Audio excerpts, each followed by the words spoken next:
And we're back with another edition of Arena Kings. Today, the theme will be Fischer Friday, which means that we'll be playing Fischer Random for 2 hours. And we've got a bunch of different GMs in the section today, namely Alexander Bortnik, Vugar Radulov is playing. I saw Vlad Dobrev playing earlier, as well as well-known streamers like Stewie, Griffin, and Blitzstream. We'll start there.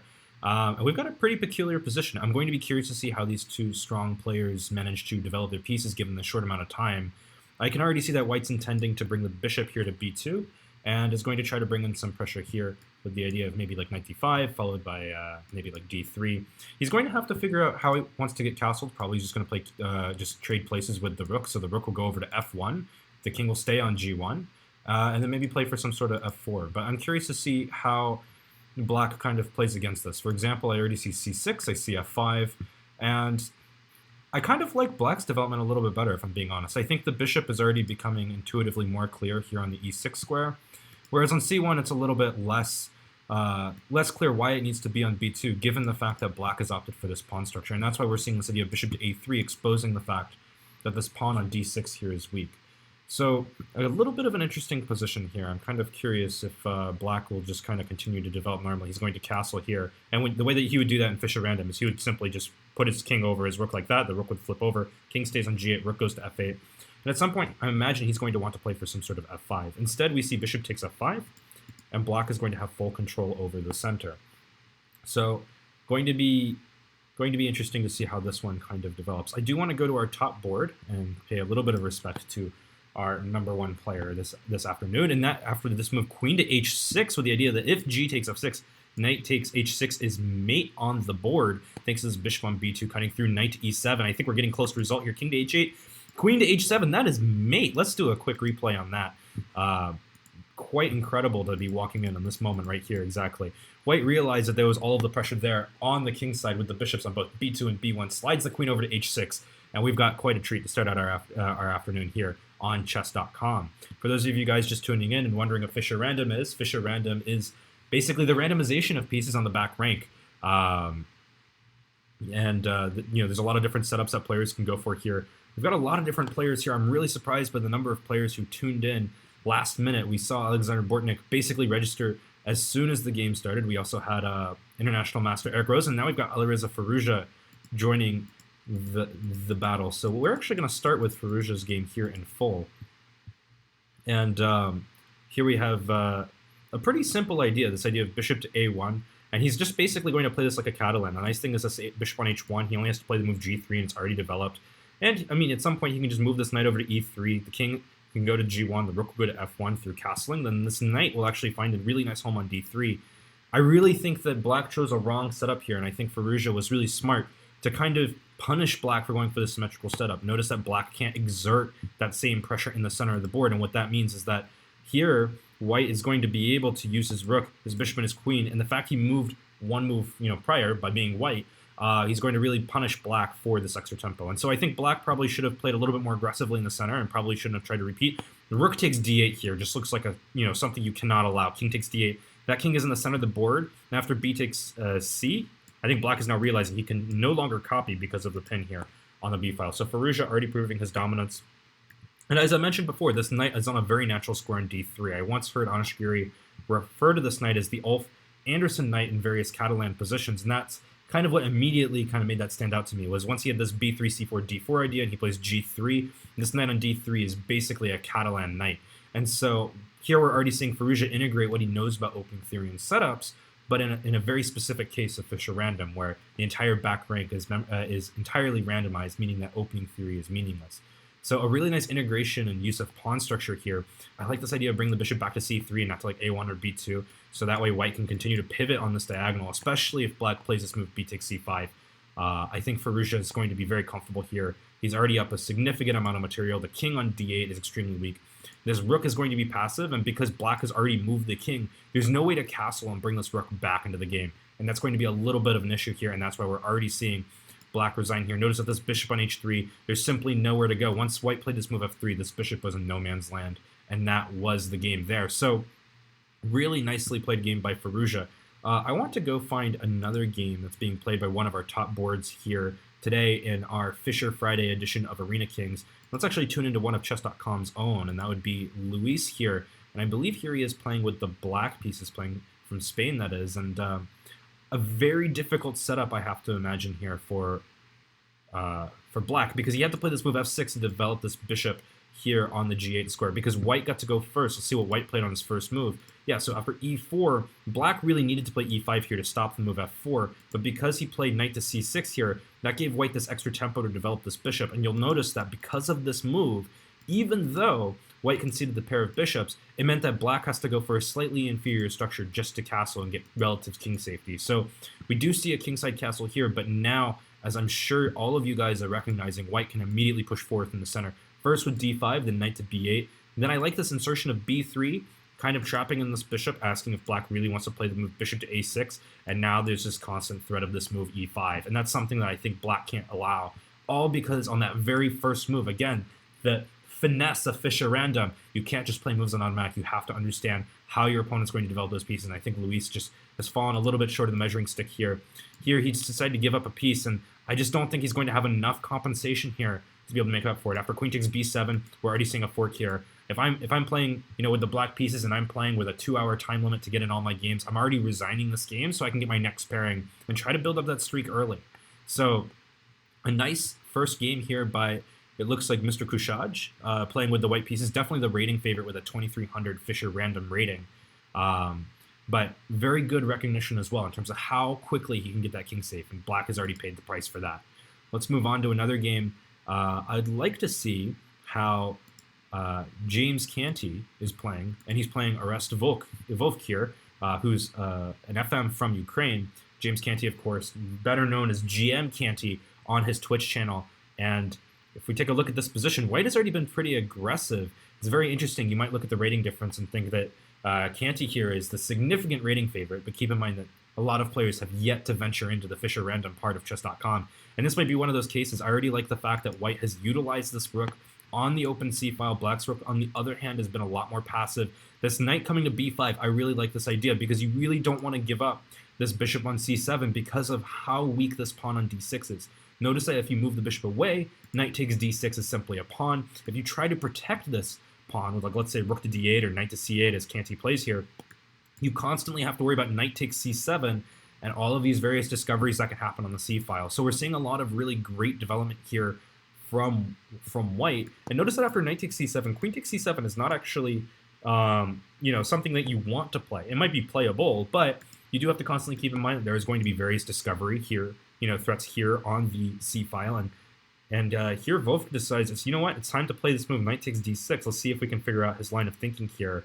Because after knight takes d6, he's thinking perhaps knight takes c7? No, not quite. I think that might have been a miscalculation here. Bishop takes d5. And what was the thinking here? Bishop takes d5. Knight takes b5. And it looks like, did he find this move a4 from the beginning of that calculation?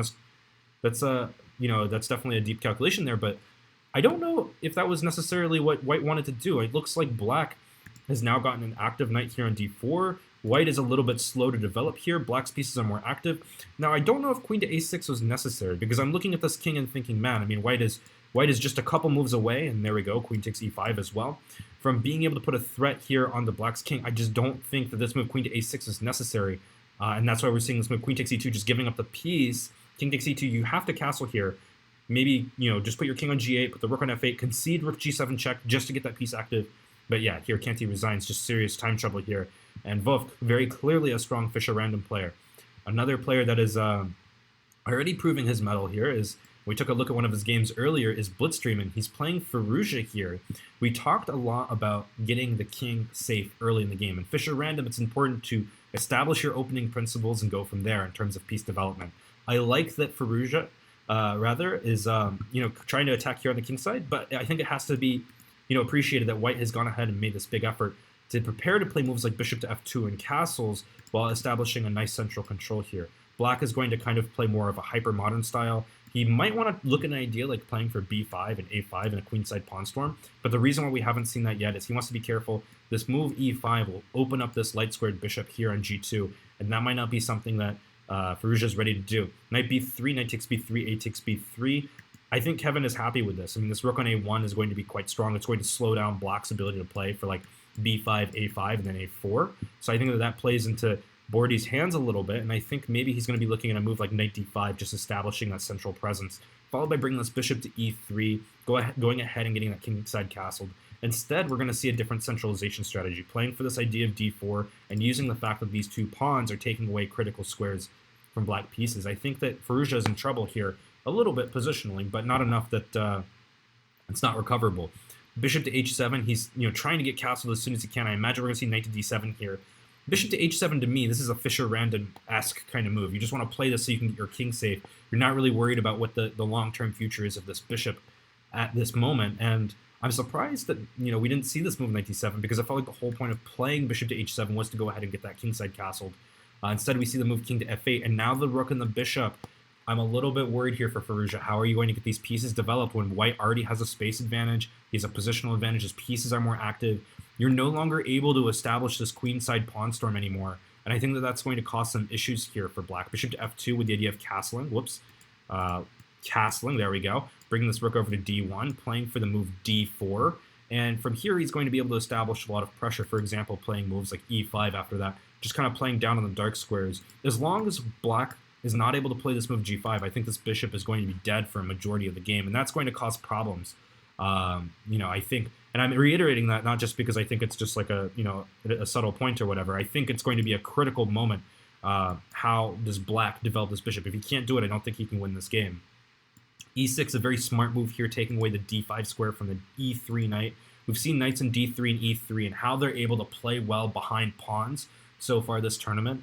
If you're trying to think of an analogy for this, think Greek warfare. Your pawns are your shields, and you're trying to push your opponent off of the battlefield, and your knights are your spears. The moment that they turn their back and run, that's when the knights come in and jump, and that's what we're seeing here. Knight to c4, b takes c4, and now white has two different breaks that he can consider for the remainder of the game. Immediately we see this move d4. I think we're going to see d takes c5 here. Instead, Kevin surprises us and plays f takes e5.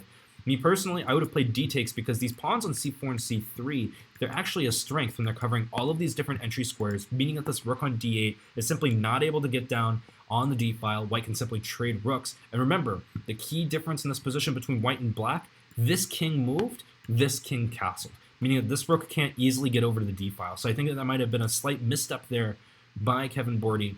And here, now this bishop is getting active, and already I can see the counterplay kind of happening, and I think Firouzja is planning for this moment, getting that king safe first, then following up with moves like h4, h3, trying to find that way to break through. Get this rook on h8 active, even though it can't cross over. I think the other reason why we see this move king to g8, black hasn't committed to this move h4, and I think that's an important point. He can always come back later, maybe try to play king h7, and then bring that rook over and try to participate in the central fight. I think that this is the right plan now, h4, and I think that's why we're seeing it now. Rook takes h4. Now this pawn on g5, there's going to be a debate here. This bishop on e3, it's changed to both of these pawns, and that's going to make things a little bit difficult, I think, to play around, to have a lot of stability in this position. Immediately we see rook takes d4 and exchange sacrifice. And yeah, I'm not really thrilled by this change of events here. Queen to h8, king to h7, there's no check over on the h file. This rook is going to move down to d2, and white's position, his central hold that he had for the duration of the game, is just crumbling. Dark squares are extremely weak. This rook is coming to d2. This queen can come over to the h-file or on this diagonal. It just looks really great now for Firouzja. Now we're seeing the real true value of an exchange sacrifice. When the files are closed and you're not able to get activity with the rooks, but the diagonals are open, bishops are more valuable than rooks in a lot of these cases. And that's why we saw this transformation. Rook takes d4, allowing for this exchange sack. And now I like this idea of rook to f4. This rook is the active defender for the white king. This rook is passive.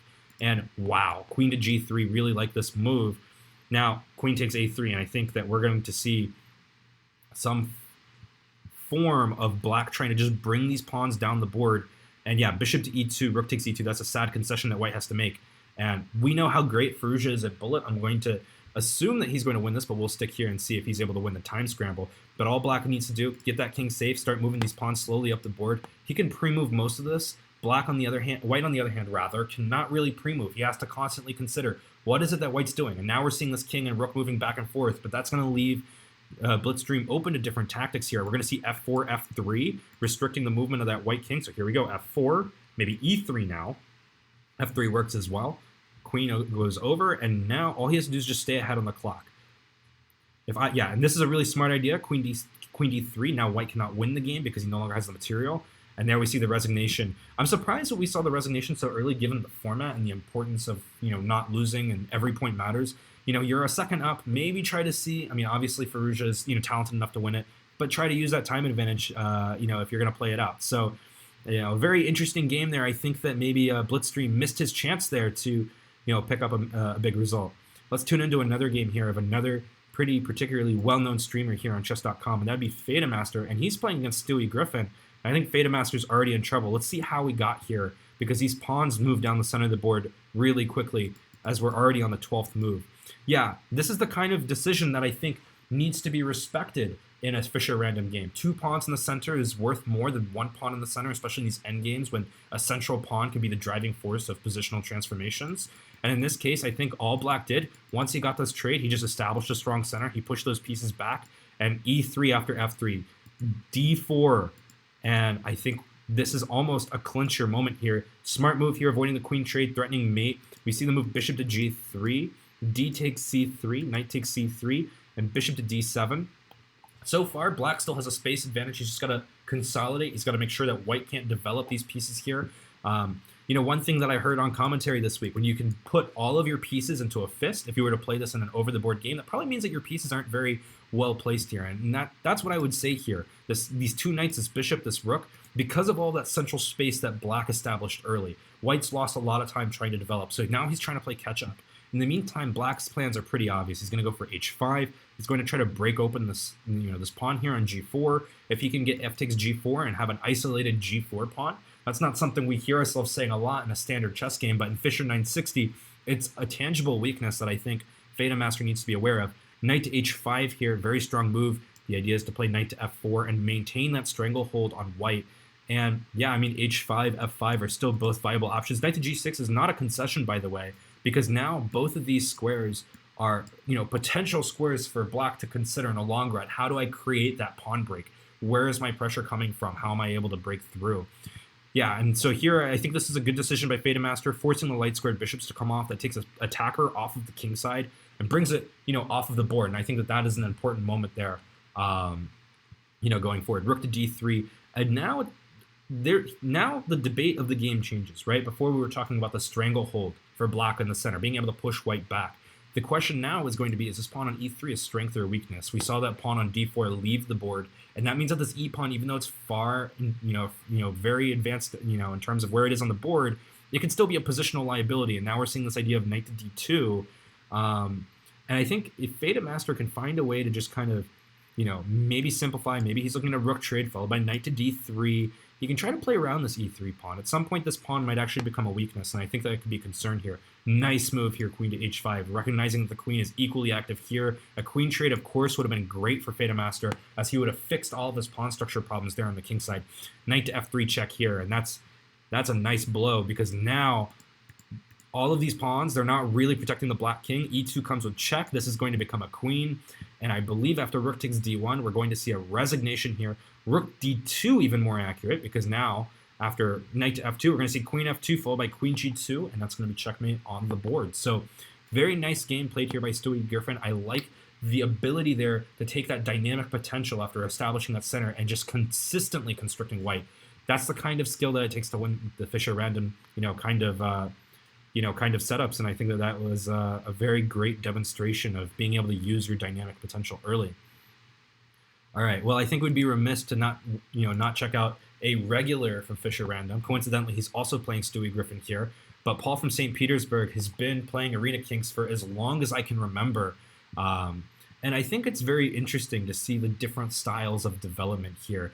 Here we saw c5 followed by g5, and this knight's on e6, and I don't know exactly how black intends to develop this bishop on g8. This position's already weird because I'm looking at this and I'm thinking, wow, we flipped those. Those aren't supposed to be on those squares. But regardless, the principles stay the same. You want to develop, you want to get your king safe, and you want to control the center. And, we're on move 5 or 6 at this point. Yeah, move 6. And after cd4, I can only really say that one side has done that. This knight on e6, we talked about the shield and the spear, keeping that knight behind your pawns and only bring that knight out once you can fully punish your opponent for retreating. In this case, this knight is vulnerable. At any moment, this move d5 can hit this knight. That's going to be another tempo that black needs to spend. And with this move bishop to c7, he's now taking away a square for this knight to go to in the case of d5. And notice that because of the development here, there's a lot of restriction. And yeah, knight to f8, that's not the move that you want to play. I'm sure that the plan here is to play this move knight to d7, but it's just the speed of the development and the speed at which white is gaining space that I'm worried about. So it seems like Stewie Griffin has kind of mastered how to play Fischer Random. I would not be surprised to see him doing well in the titled play-in phase of the 2019 Fischer World Random Chess Championships happening here on Chess.com. So definitely going to be keeping an eye out for him there. A really, really packed standings chart, if you can see here. A bunch of people with streaks of 5. I'm seeing 17 points for 4 different players here. And a bunch of people with streaks of 4 with games of, with 4-game winning streaks. It's going to make a very interesting photo finish. I mean, usually this early, there's almost always someone who's established themselves, gotten themselves like a 2 or 3 game point lead. In this case, it's not the case. And I mean, now that I'm looking at this position, I think that Paul from St. Petersburg has actually managed to gain like a decent amount of traction in the center. But yeah, I mean, this is what I'm worried about, this coordination. I mean, these knights, they seem like they're permanent objects. They seem like they're blocking that bishop on g1, from being able to get into the game. But the thing is that knights are temporary. Pawns are permanent, right? These knights can always move, and that's immediately what white is recognizing. This bishop is attacking both of these knights. I like this move, knight to c4, because you're forcing one of those knights to come off of the border to retreat, like this, knight to c8. And now it's just a matter of how do you bring in this rook into the game? And is there maybe a way that you can move this knight out of the way, so now you're threatening like various bishop takes a6 threats? I really like the dynamic potential here from Stewie Griffin, doing a great job. So for those of you guys who want to tune into Stewie Griffin's channel, I know that he's streaming now. His username on Chess.com is the same as Twitch, and I'm sure you'll be watching him tomorrow as well, as he'll be covering the Barcelona Raptors in the Pro Chess League Summer Series, so definitely make sure to check that out. All right, I want to take a look at some of our other top players here. I think we only had a limited look at Bortnik with his overall dynamic play here, so let's see if he's playing a game that we can find here. So where is Bortnik? Because Bortnik had just finished his game, so he's waiting to get paired. As soon as Bortnik gets paired, I want to flip over to that game. We saw that beautiful idea to start out the stream, queen to h6 with the idea of knight h6 mate, and then knight e7 when the queen sacrifice wasn't taken. So I'm very curious to see how he will do as the tournament progresses, and it looks like he just got paired, so let's go there. He's playing BetaMaster here, and this is where I'm personally going to be curious. How does Bortnik, to choose to develop in these Fischer Random kind of games? And yeah, this knight to b6 move, it just seemed wrong to me, and I think Bortnik immediately pointed that out. Look at how everything that white has done so far has been deliberate. Everything has been about developing these bishops. The moment that he realized knight to b6 was poor, he immediately challenged it with this move a4, with the idea that a5 is going to push that knight back. And even though the move a6 stops white from moving that pawn forward, this is going to be a potential problem if this king stays on b8 for an extended period of time. Think about what it's going to take for this king to get safe. Either A, you're going to move this rook and knight out of the way, so that way this king can go to c8 and this rook can go over to d8 to establish castling. Or, and here's the kicker, you can move this knight, this queen, this bishop, and this bishop all off of the back rank, so your king can go here and your rook can go here. That's a lot of movement just to change the entire nature of how your position is being developed. And because of the amount of time that takes, I think BetaMaster has started to slow down as he's realized, like, wait, all of these moves that I've made, they're not working together. This pawn chain is doing an amazing job of keeping this bishop out of the game. And yeah, I like this move, knight to g3. He's not playing knight to f2, which would block in his bishop. It's very important to optimize early and often in these games because you don't want your pieces stepping on each other's toes. Here we see the move h6. I'm not sure if I can say I like that move because at some point this knight may move out of the way, maybe to like e2 or to f5, with the idea of playing h4 and h5, just kicking that knight and exposing black on those light squares. But bishop to h7, he's taking a risk here because he is potentially allowing this idea of c5, which Bortnik plays after his think. And the idea is that after knight to b5, perhaps there was ideas of bishop takes b5, a takes b5, bring that queen over to b4, where he could really use those a and those c pawns to attack the black king. Remember, black can't castle as long as this rook hasn't moved. And even if he does castle, that king is only going here. And that's an important point to make. Instead, black is moving backwards. I like this move, rook a4, getting that king to, that rook developed. Notice that even though white's king has the same issue, it's on b1, he's not able to castle kingside until all of these pieces move. Because of all of the space he established, because of the fact that he's limited black development with all of these space-grabbing moves, that king is actually perfectly safe here on b1. The move d6 here, a nice shot to attack the rook, and that's why we're seeing the move c6. And this is the first real sacrifice of the game. White has given up a pawn here to break open the black king. So long-term even, queenside castling won't be an option. And so now after queen takes c6, let's see how Bortnik finishes this off. I imagine some sort of rook to b4 check idea coming in here, followed by rook to c1. And instead we're going to see the move d5. Can't really complain with this move either. d5 stops the idea of rook to b4, although does it after rook to b4, for example. Bishop takes b4 doesn't even work because queen takes b4, queen to b7 is mate, and that's going to end the game on the spot. So this move d5 is a central space-grabbing move, and perhaps missed the point that bishop takes b4 is not actually a defensive option here. So I think with 51 seconds left, and we've seen Bortnik thrive with time trouble, especially in the Bullet Chess Championships, is he considered rook b4? He's decided to wait because this threat of, queen takes b4, queen b7 mate's not going away anytime soon. I like the choice to stabilize. Play rook c1. This pawn on c6 is permanent, and that's going to be an important detail here. If black takes his pawn here on e4, white gets to develop the knight. If black pushes the pawn, there's no tension in the center. White can just play around it. Knight to f5, really good move here, hitting the g7 pawn. And if this queen has to go over to g8 or on f8, that's a net loss there for black. The only plus about playing a move like queen to f8 is it stops rook to b4 check. But you don't really want to be using your queen to be defending these passive pawns. I wouldn't be surprised even if BetaMaster had decided, you know what, I don't want this pawn anymore.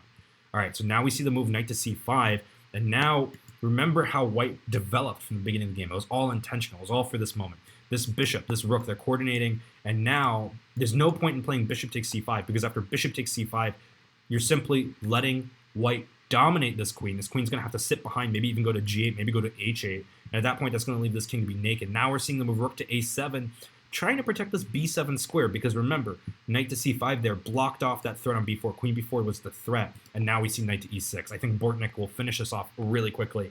Really glad to see how white is playing here. So rook to b4 check, offering the exchange sacrifice. I think black was correct to not take, but then bishop takes a7, and if king takes a7, we're going to see rook to b7 check. And how are you going to defend that a6 pawn? You can't, and I think that's why black is not wasting the time to take that bishop. Instead, we see knight takes knight, bishop takes, and I think he just played knight takes c7 here. Force the issue, rook b7, it's mate. Bortnik, wow, just playing an incredible game there. Really, really instructive chess there from the Ukrainian Grandmaster. Let's tune into another player, and this player I know does really well in a lot of Title Tuesdays and was also in last week's knockout for Arena Kings, and that would be Luan, who's here playing with the white pieces against the Russian Grandmaster Vlad Dobrev, general manager of the Moscow Wizards in the Pro Chess League. And already off of the bat, I have to say I like what white is doing. White has established what appears to be like a... Wait, hold on a second. Is this like a normal starting position? It was almost normal. Take a look at that. The only thing that's different is the bishop and the knight. Everything else was normal. And by this point, let's go all the way back over here. If white, instead of playing king f2, and maybe white didn't know, well, okay, white has to protect the g3 pawn. If white had just castled, this would have just been a normal game of chess.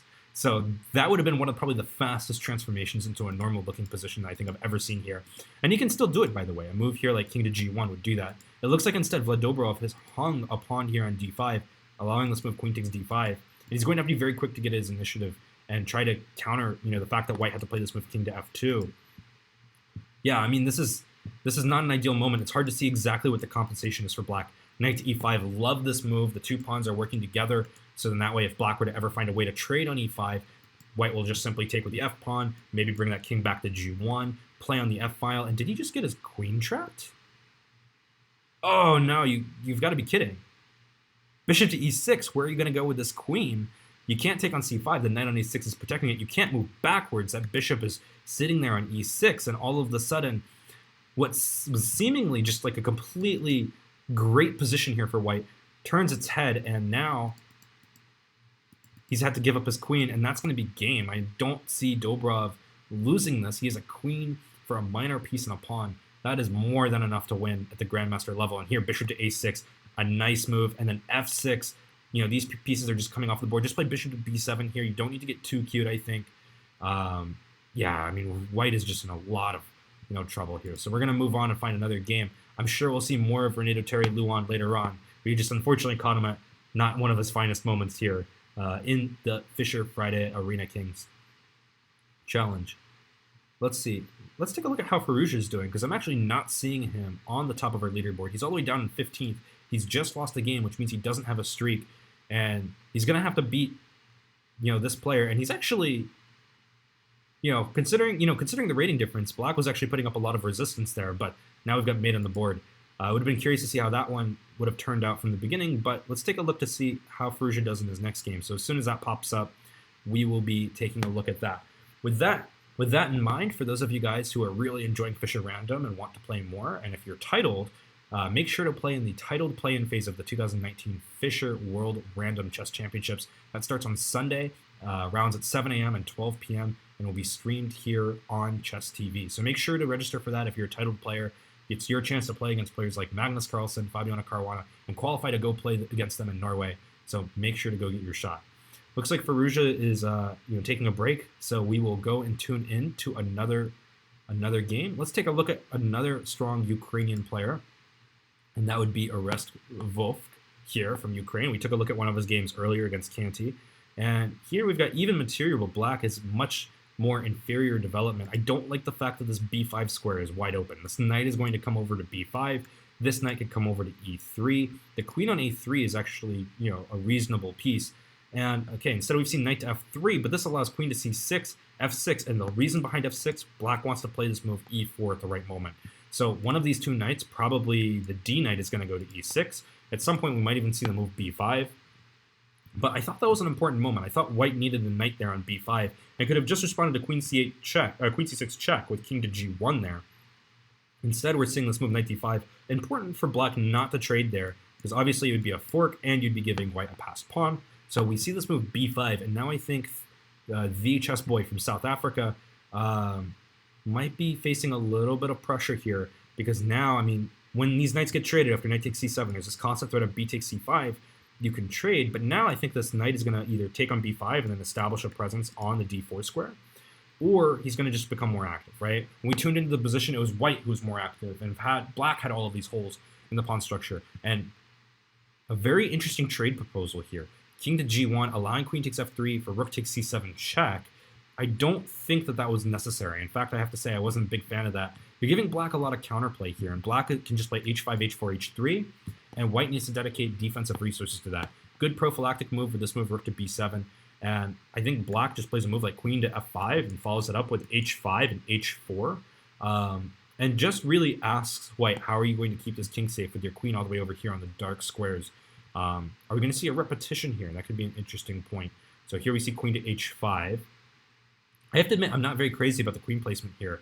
A4, this seems like a normal move, but the reason why I thought Black needed to be, pretty persistent about attacking on the king side, you've just given white a passed pawn, and Black has no pawns to be able to restrict the overall mobility of the white pawn on b3. So if like one trade were to happen, or if a queen trade were to happen, this pawn could potentially become a decisive factor. And those usually are not favorable endgame transformations for Black. Black was, better off just continuing to try to keep the initiative, play moves like h4, really try to bring in the pressure. And yeah, so now we're seeing the move h4, but it could be a little bit too little, too late. So g takes h4, queen here, but rook to g3. I thought that was fairly okay. White is ruining the structure, but again, he maintains the fact he has this pass pawn here. Queen to f3. At some point, we might see this move rook to c4, and now the pressure is on Black. This pawn on g6 has become a target because Black is stretched, trying to attack both the white king and stop this pawn here on b3. And I sense that this might be an issue. So a very interesting kind of teeter-totter between the two sides. We tuned in, I think white was better, and now, after Black having the initiative there, I think white takes the advantage once again. This pawn on e4 could potentially become a weakness if Black is unable to play this move f5. Notice that if he were to play f5, well, number one, it's a pin, but even if he were to do it later, this pawn on g6 becomes an immediate target. Also, this pawn on e4 stops Black from covering moves like b4 and b5, and I'm not exactly sure how he intends to play around that. For example, if you play b4 and Black plays a move rook to d2, white can always just respond with queen to e3. And I think that should be more than enough in terms of relative safety for the white king. Meanwhile, this pawn just continues to move down the board. So I imagine queen to e3 here. You don't even, as long as you defend this f2 pawn, you're going to be okay. Queen to e3 was just the most, logical conclusion. And now, the key is, how do you get a rook behind this pawn? If Black can play rook to b2, Black can probably survive. I would have maybe tried to play rook to g3 there, expose the fact that this rook on g6, pawn on g6 was weak, force black to play this move rook to f6, because now, I mean, you're giving black all of these opportunities to push these pawns forward, and you're giving black the chance to create a pass pawn of his own too. That was the one downside of ruining your structure. So rook c2, I think this is a smart move because you're taking away this option of rook b2. Notice that if black plays rook d1 with the idea of rook to b1, white always has rook to b2 here. So I imagine rook to b2 is an idea here. Instead, we see the idea of trading a rook, but now you have to come back. You don't want to lose this pawn on f2. So I'm a little bit interested to see how white's going to play on, because I can't tell if white's lost the thread. I know the two players are in time trouble, but the moves that they're supposed to be playing seem somewhat intuitive here. Rook to f1, that c1, that just seems kind of desperate. E takes f2, and yeah, I mean, black is more than happy now. I mean, you just queen, and the game's over. So, is there mate? Yeah, I mean, just simply, yeah, there we go, checkmate. So, yeah, I mean, both playing a nice game there to come back, but I think white had more than enough chances to be able to contest against the FM there from Ukraine. So, really strong play so far from the top part of our field. Let's tune in and see some of the other players who are maybe a little bit behind the pack. I know that for a fact that Eric Rosen was playing earlier, so I'm sure we'll see a little bit of him down the road. Let's tune into one of our higher-rated female players of the day, and that would be Vera Nebolsina, playing against SteveMcQueen 007 from Spain. So, I mean, yeah, already black has an incredible attack. This king on f6 is a little bit of an eyesore, but I think white's pieces are so, miscoordinated. I don't think that that's really a factor. In fact, the king on f6 is a very important defensive resource for both the pawn and the knight here. Knight to h3 check, and notice that if the king goes to the light squares, which is going to have to, there's this move e3, and that's going to be an issue. Now, after e3, there is this move queen to f3, but I think maybe there's this intention of playing knight to f2, and that would provide black with some resources. But black still needs to be careful. I mean, this pawn on f5 is still weak. You don't want to give up. Rook takes f5. So after king to g1, perhaps just g6. Black has had to give up some material to b here, and I think black is now realizing that maybe this onslaught, this knight h3 idea was a little bit careless, because now rook takes e3 is hanging, which means that this knight is very loose. And this pawn on f5 is quite weak as well. So, I mean, white is at an unfortunate disadvantage that these two pieces can't get into the game, but this queen and this rook alone, the queen and the rook are very strong pieces. So, they're certainly not trying to make excuses here. So pawn takes, king takes. So we're back to equal material here, but after rook takes e4, you're going to have to play this move knight to e4 unless you want to lose a piece. And yeah, and that's why we're seeing this move king d6, trying to get a counterattack here. But, okay, I mean, can't you just play like anything? Yeah, I mean, king takes f2, takes, and now you just have to get your pieces active. Maybe just rook e5 here, get this pawn for free. Not sure if white played that the most accurately, but he does have a serious time advantage, and that's an important detail here. King to g3, and now the question is going to be whose pawns are faster, these pawns or these pawns? f4 check, does this pay off? Rook to f8, rook to h5. What's the follow-up here? King to d6. Where are we going from here? I mean, white looks more than fine. I'm not sure I quite understand why black went for this pawn sacrifice. I know that time is a factor, but 30 seconds is more than enough time to wind up losing the game because you're just trying to make moves too quickly. Yeah, bishop d5, smart move here, because if the rook moves, it's rook g2. Maybe e4. Well, e4 isn't even possible there. So perhaps a little bit of an accurate play there from white. Rook to f2. I mean, this king is safe. That's the problem that I have with the way that black's been playing. Bishop to f5, smart move. Just put the rook behind the pawn. There we go. And as long as this king stays here, you should be relatively okay. I think you can even play, like, yeah, bishop d3, bishop c8 would have been okay there. Rook to c1, and now this bishop actually protects this pawn. This rook can always move, and now you're threatening to queen, so white needs to play for mate. All right, so the question is, does white try to play on here? Try to flag black. I mean, black is now ahead on the clock, and now that's just a simple rook. So unless white is able to win on time, this game is just over. So e3, rook takes b2. Yeah, and white's just playing every move that he can possibly pre-move, right? Oh, that's, yeah, king d6, king d6. What are you doing? What are you doing? Oh, white should have won that. White had a win there in the end. He spent too much time in this moment right here. He was slightly ahead on the clock, I think, right? Okay, he's like right on par. He's right on par. He's right on par. He's got 1.2 seconds. There's no way he could have known that black was playing king d4. But if he just plays king d6, he can pre-move the rest, and there's a decent chance that with 3 seconds left, he's able to cut into that and maybe play for play for the win. So Very unfortunate way to end that game, but I mean, to be fair, Vera Nebolsina was winning a majority of that contest for sure. The top of our leaderboard is still pretty stacked. We've got 29 points here for Alexander Bortnik, 29 points still for MrKooShahJi, who we tuned into earlier. Reshetnikov has 8 out of 9. GM Chess Solved has 7 out of 7. Streak of 7, 25 points, definitely in the fight. And then Tiger Shliapi with 7 points as well. Let's tune into his games. I actually don't know who this is, so let's see if I can figure out who that might just be. So, okay. So I'm not sure if I know who this player is exactly, but he seems to be quite a strong player at 2,800. And yeah, here he just won his game. I mean, pretty simple. This queen is just hanging here. I'm sure we'll catch more of him later, but a very strong start for him. In fact, he's already playing. Let's see who he's up against. Now he's up against a player who I know, and it looks like Vugar Razilov has just not been off to a good start. 62nd place with about 79 minutes left in the event. He's only got 8 points. Well, meanwhile, his opponent, who's in 3rd place, is 29. This is almost must-win territory for Vugar Razilov. And we've seen this structure before. In fact, it's saw Firouzja play this kind of opening line against blacks. And the question is, who's going to get in this push d4 or d5 first? Whoever can do that first successfully is usually the one who's going to get the advantage. So I'm not sure if I can say I'm an advocate for this symmetrical approach. And now we see this interesting idea of knight to h4 with the idea of playing for knight to f5. I don't know if I agree with this move from white, because after g6, I know you're pinning this knight, but where are you going after f3? Are you going to play for g4 here, followed by knight g2, h4? Is that the idea? g3, okay.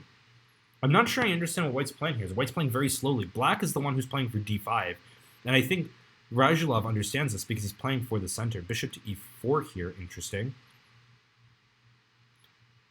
And the point here is now, now we understand the point of knight h4, because you cannot take this bishop on e4 because of this pin. And that actually creates a lot of pressure for Razilov. I'm not exactly sure how he's going to defend this. So this very counterintuitive plan of playing f3, g3, which admittedly I had like no idea this could work. It actually seems to be doing wonders here. I love this move d6, just jettisoning the pawn, but creating these awkward doubled pawns on the d file. This bishop is going to come back to g2 or take on d5. I don't know if I would have given up the light squared bishop so early and traded off all of white's best pieces for this. But okay, white does have the central pawn, so as long as he's able to avoid making silly mistakes like allowing knight d3, and as long as he's able to establish a center, he's got decent winning chances here. Bishop to f6, knight takes c1, bishop takes d8, I imagine. But then knight takes e2. It looks like a little bit of carelessness there from white, because now that pawn on a2 just kind of hung for free. So knight to f3. This king's going to weave back to d1 or c2. I guess it's going to d3 here. You really don't want this rook to stay here forever, though. Rook to e4. And that's why I would have played king d1 earlier. I mean, it's not going to have been as solid with this pawn here, not on d5.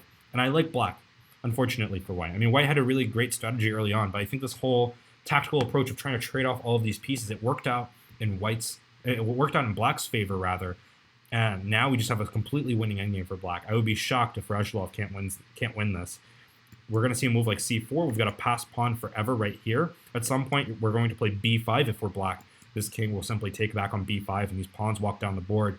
And that's why white resigned. A very smart move here from white, as he's like trying to gain as many points as he can within the time control. No point in playing at this endgame against a very strong grandmaster from Azerbaijan. So interesting to see him there. One player who I'm curious to see in terms of how he'll do is Alireza Firouzja. Obviously, he's one of the more famous bullet players here on Chess.com, but he is yet to really get a long streak compared to the field. We're seeing streaks of 8 right now on the leaderboard. Alexander Bortnik is now over 3,100 in Fischer Random. Chess Solved is there as well, 8-game streak, and as well as Paul W 7 UK, also an 8-game streak. Keep in mind that these players are playing players against their ratings, so he's not beating GMs, he's beating about 2,000 rated opponents. But 8-game streaks are what it takes right now to be taking the lead, and Firouzja just hasn't built that yet. I believe he got up to a 4-game streak to start out, then he lost a game, he got a 2-game streak, and he wasn't able to make that a 3rd game. And now we're going to see if Firouzja can try to get back to a winning start. He's playing someone who's been doing really well so far for the first half of this event, and that'd be Reshetnikov here. But, I think both sides have their problems to figure out. How does white kind of expand here and try to develop without conflicting with the development of his bishops? He's already had to make this concession of f3 to limit the development of this queen and this bishop, and already we're seeing a lot of weakness here on the g2 square. In turn, how does black play on without this king being ultimately blown open? We've seen Firouzja escape games that are seemingly lost. I recall the game against Blitzstream earlier in the event where he was doing really well. And maybe if I'm Firouzja, I'm trying to find a way to play moves like d4 and d5 really quickly. I know that that will expose you on the dark squares here on c5 and on d4, but it shuts down this queen and this bishop forever, and it means that your queen and your bishop are quite strong. So here I'm looking at a move like d4, and there we go, and I think we're off to the races here. You don't want to play d5 too quickly because that would allow bishop c5, winning this knight. So Firouzja does have a tactical problem here. He's got to move this knight out of the way, and if he moves the knight out of the way, that means he's hanging on g2. If you play king to f2, there's rook takes e3 there, so bishop d2 seems called for, but Firouzja has to put in everything, and try to invest in playing a move like d5. Maybe he first starts off with a move like king to h1, then he plays d5, and then he says, okay, my queen is more active than your queen. Your queen is stuck behind this bishop, that's stuck behind my pawn. My queen has full access to this diagonal. And I think that that's what he's ultimately going to have to go for if he wants to win this game. Maybe he also needs to find a way to try to simplify on f5. Right now, it's just not possible with this bishop on e2, but maybe you start with a move like bishop to e1. Then you play moves like knight to f5. Instead, I like this move even better, rook to f2. You're covering this pawn here on g2, so this knight can move out of the way first, and you're not hanging knight takes g2. A smart move there. And yeah, now we're going to see black get this queen active. Black realized immediately that at some point this move d5 is going to happen and switched gears. And that queen is fast. It moved all the way to the other side of the board in just 2 moves. And white has still got a lot of problems to solve here. He's going to have to figure out, can he play a move like knight to g4 and just get this bishop active within this diagonal? In the meantime, okay, so knight e5, interesting move here. And the point is, obviously, black cannot take because of the pin. But if white were to take, I'm trying to figure this one out, and concede the doubled pawns, that one wasn't as clear to me. Okay, so knight to e4. Yeah, but okay, knight to h3. I would have maybe even considered playing rook takes e4 to start out that sequence and then play this idea for knight f2, because then you actually have a lot of mate threats and you're really making Firouzja work hard. And I mean, you have a lot more activity there, I thought. But okay, knight to f4, still trying to stay in the game. Notice that bishop takes f4, white's simply going to recapture the knight. So white is going to win back this exchange. And now we see these bishops are getting more and more active. He's getting back in the position. Okay, what are you getting for the queen? Did he not see that this was... Oh, he's got 1 second left. And that's an unfortunate way to go. I think Vovk had the better game there.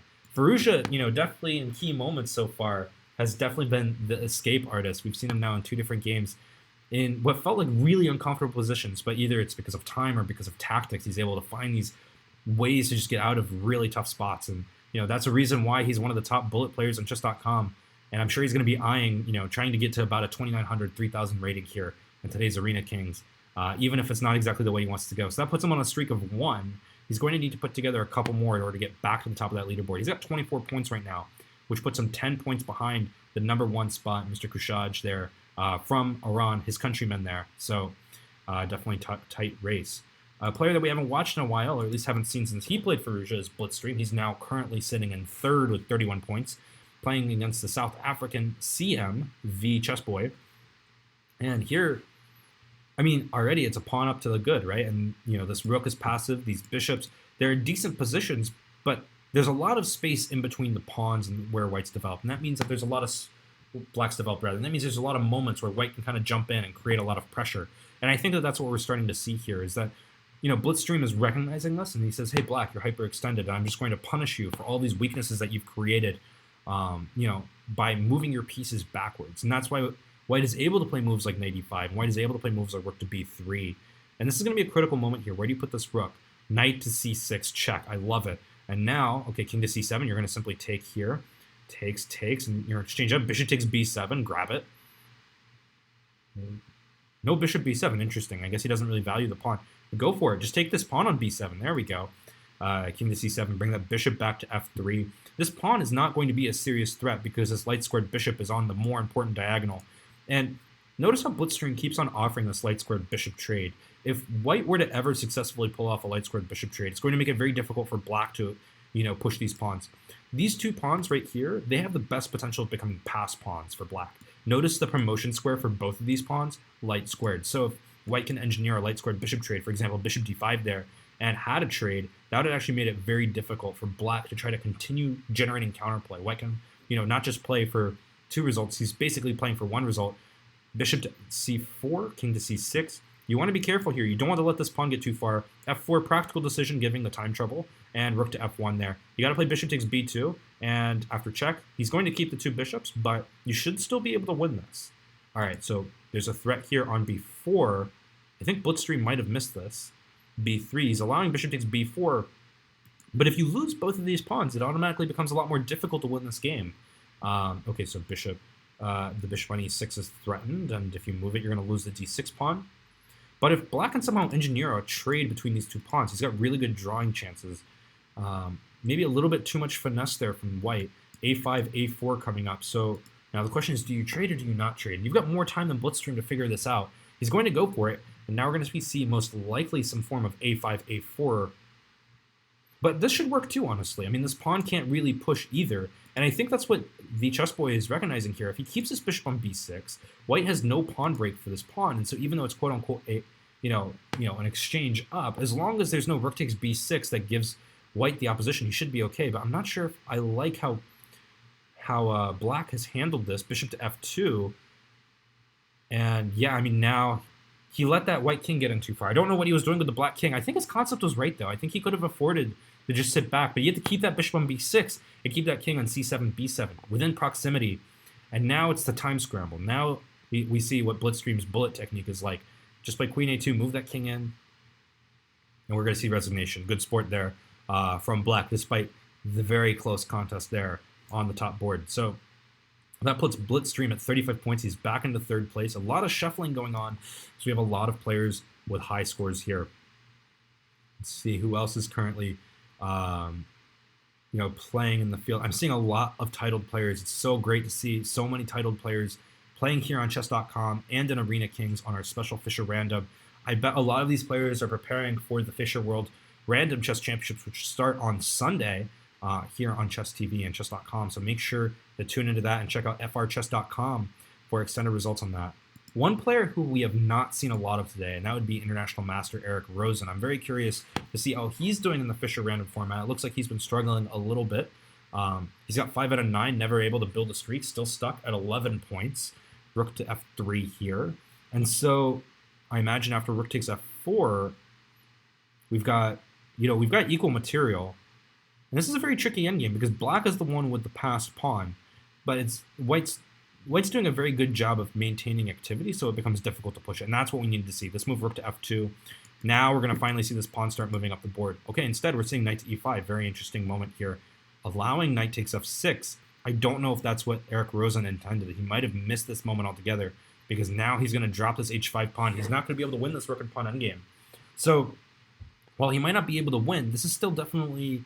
He's got good drawing chances. If he's able to trade off a pair of rooks, if he's able to trade off this pawn for this pawn, it's a drawn rook and pawn game. But now with 3 pawns down, it's a tall order. And even with 2 rooks, it doesn't matter how weak this pawn on a2 is. You can just play king to b4 here, and I think Eric Rosen's going to win this one, giving up the h4 pawn there. Don't know if that was precise. And now we're going to see rook to h2 back.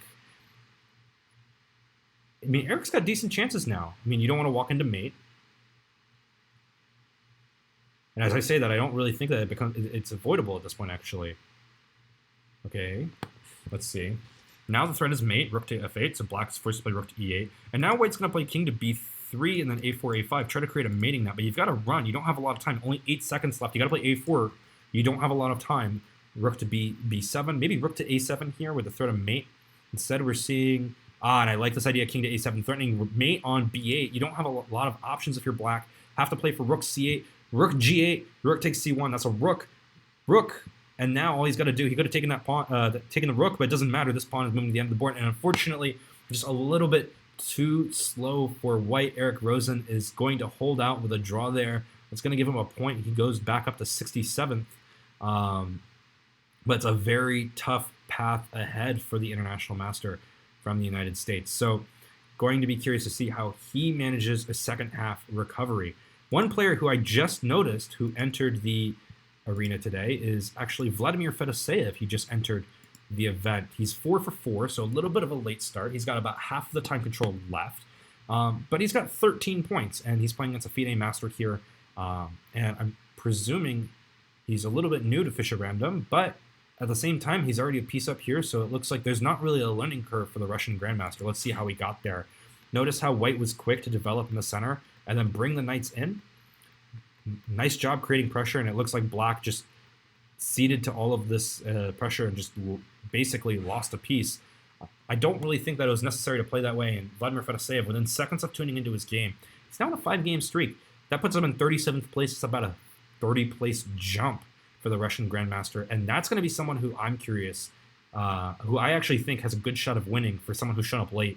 If he's able to keep that streak up, notice that he's going to play a lot of opponents in the top. If he's able to break those streaks, he's able to get his own streak, he's got a decent chance of, winning on his own. Here he's going to play 1500, which is an unfortunate pairing for the Pulpinator, but we'll be able to see how it is that Vladimir Fedoseev opens a game in Fischer 960. Noticeably this time, he chooses to play knight f3 instead of prioritizing the development of the bishop. So then that way he can play this move e4, and now he's going to play like a king's gambit. So f4, I imagine he was planning on playing rook takes there. Although d4 was possible there with the queen on g1. That's an interesting twist. And, okay, so f5, already a space advantage for white. And that's one of the things about Fischer Random. You can't make slow moves like g6. It's just going to give these GMs a lot of time. I like this move b3 because it kind of expects that this is going to become a not permanent structure. And this pawn on f6 already a little bit loose. This knight is going to come to f5. I love this move bishop to g4 hitting this rook, because if this rook moves, that means you can't castle queenside at this point. Instead, I guess he just misses the rook altogether, because after knight takes c2, that's just simply rook takes c2, and that is a lot of material to be giving Vladimir Fedoseev here. And I'm sure that that will put him up to a 6-game winning streak and with another big jump in the standings. And we've got a tough pairing here on our top boards. We've got two people on 11-game winning streaks. One of them is Alexander Bortnik, who we've tuned into time and time again.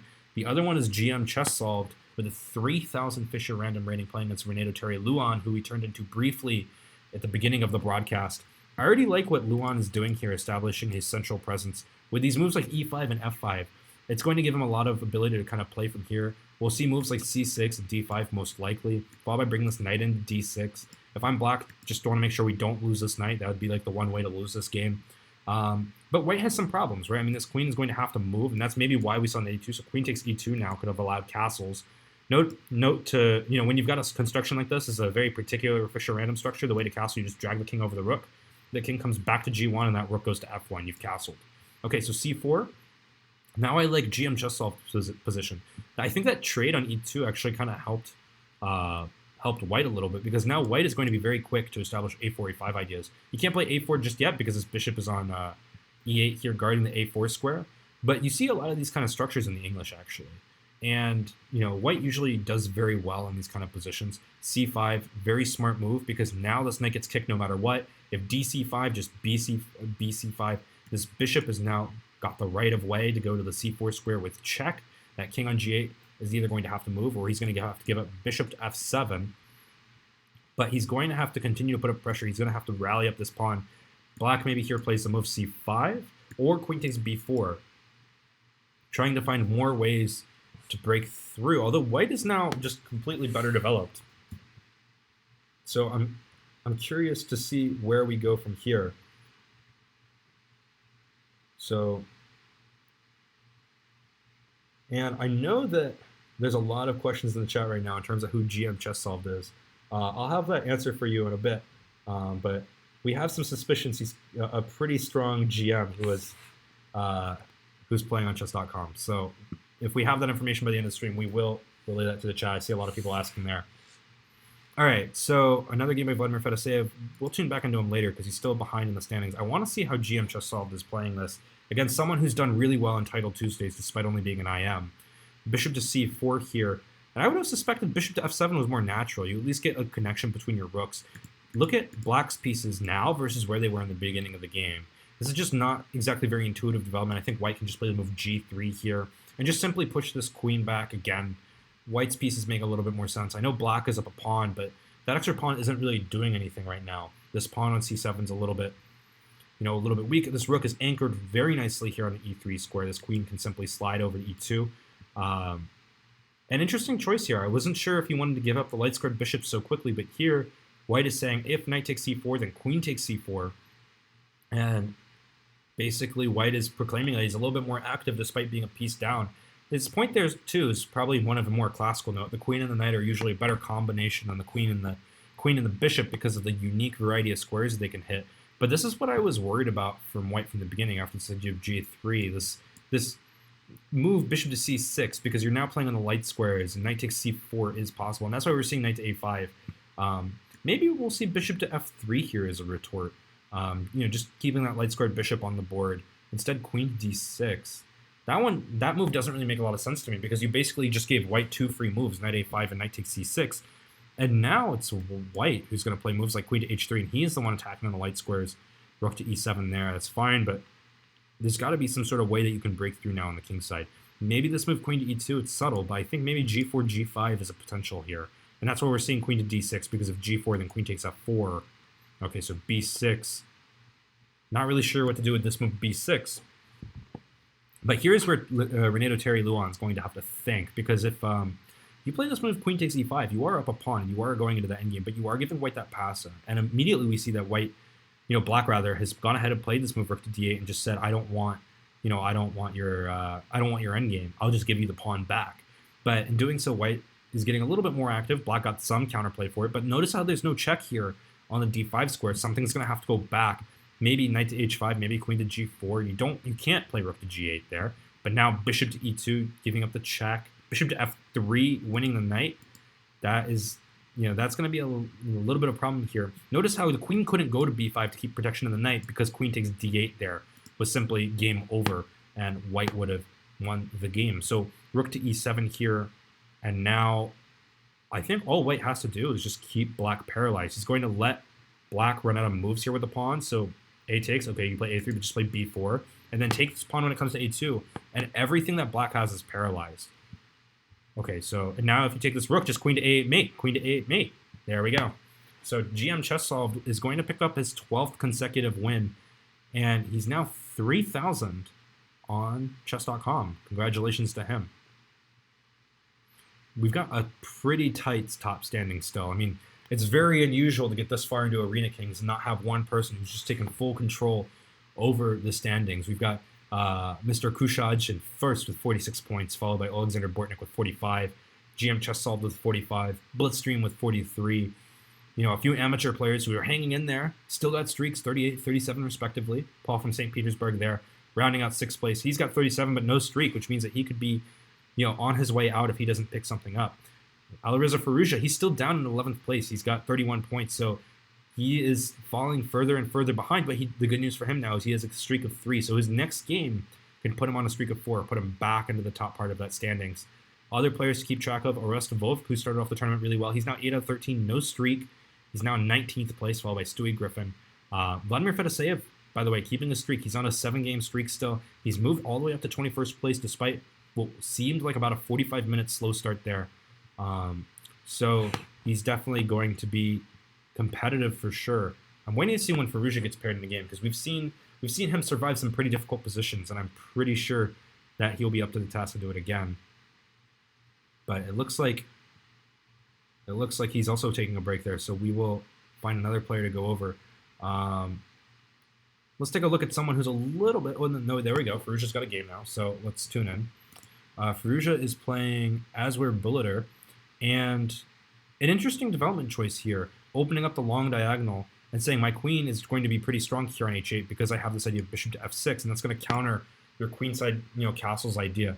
And I'm interested to see what white's thinking process was, because usually when you go for like these Larsen setups, you seldom want a castle queenside because you want to play moves like c4. Maybe you have ideas like a4, and that rook over there on the queen side would have been helpful. Those aren't really accessible to you now.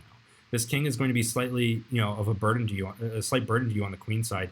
And already I can see an idea where maybe black plays king b8, knight c8, knight d6, knight e4. And you'll notice immediately that white's queen and bishop, they don't have as much of a purpose. Whereas by playing moves like queen to h8 and bishop, well, he didn't play queen to h8, it was there, but by playing moves like f5 and bishop to f6, he forces move d4, which kind of undermined the whole purpose of this development.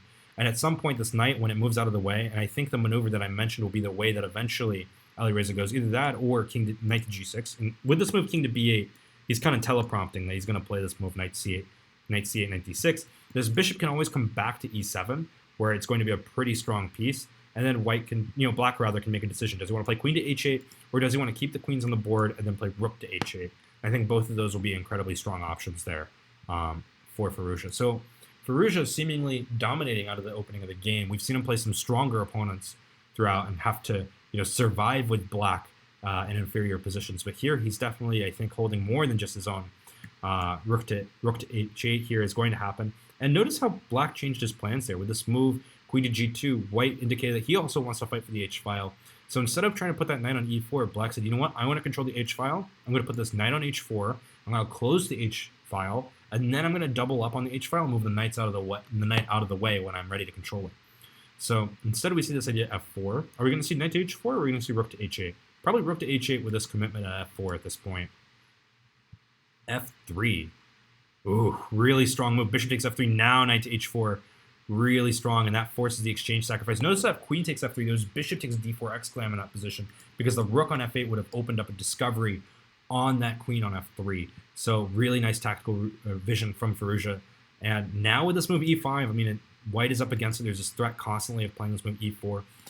Interesting exchange sacrifice back, but I think the point here is, look at this bishop. This bishop is opening up on this diagonal, and that's why we saw white immediately say, you know what, I want to just get rid of this knight. I'm going to play knight takes f6 and solve that issue. So a material advantage here for white, and black actually needs to be somewhat careful, as it could be very easy for him to get outplayed here with the material deficit. He's got to keep the the attack going. I like this move knight to b4. You're keeping an eye on this rook. So if knight takes b4, there's bishop takes h1. But when the rook moves, there's always this idea of like knight takes d3 followed by queen takes f2. Instead we see queen to f3. This is a nice trade idea because you're forcing the queen trade. Bishop takes f3, nice. And this h-pawn, it doesn't matter the material anymore. This pawn is a passed pawn. Notice that this bishop can't really get in to defend. White is actually out of options to stop this idea of h2 followed by h1. So a really nice resource there from Firouzja. I don't think that there's going to be enough at this point to save white, unfortunately. So I think white is just going to simply concede the exchange sacrifice after h1 and is simply going to try to push this pawn down the board to square like g7. What he might be missing, though, is after rook to g5, g7, there's always this idea of rook to g1 followed by queen. And I think that that's the finesse that his opponent, Azor Bulliter, has missed, and that's going to give Alireza Firouzja another win as he tries to move into that top 10. This is the first time that I think I've really had to watch him play catch-up in Arena Kings, especially at the 1 hour mark, with about 52 minutes left to go in the tournament. But he's definitely got it in him here. And yeah, this is an important moment, so in that way there's no... h1 and then bishop takes c7. It doesn't really matter, but still a nice moment of awareness here. Rook takes c1, taking away that option altogether and going from there. So really nice chess there from Alireza Firouzja from start to finish. All right, let's see what other strong players that are playing that we haven't really had a chance to look at. Let's take a look at Vlad Dobrev, who we watched again at the beginning of the stream. He had that nice queen trap early against Renato Terry Luan, but we haven't really seen a lot of him then. He's got a 3-game streak right now, 22 points sitting in 37th, but definitely a lot of time to be able to move up the standings.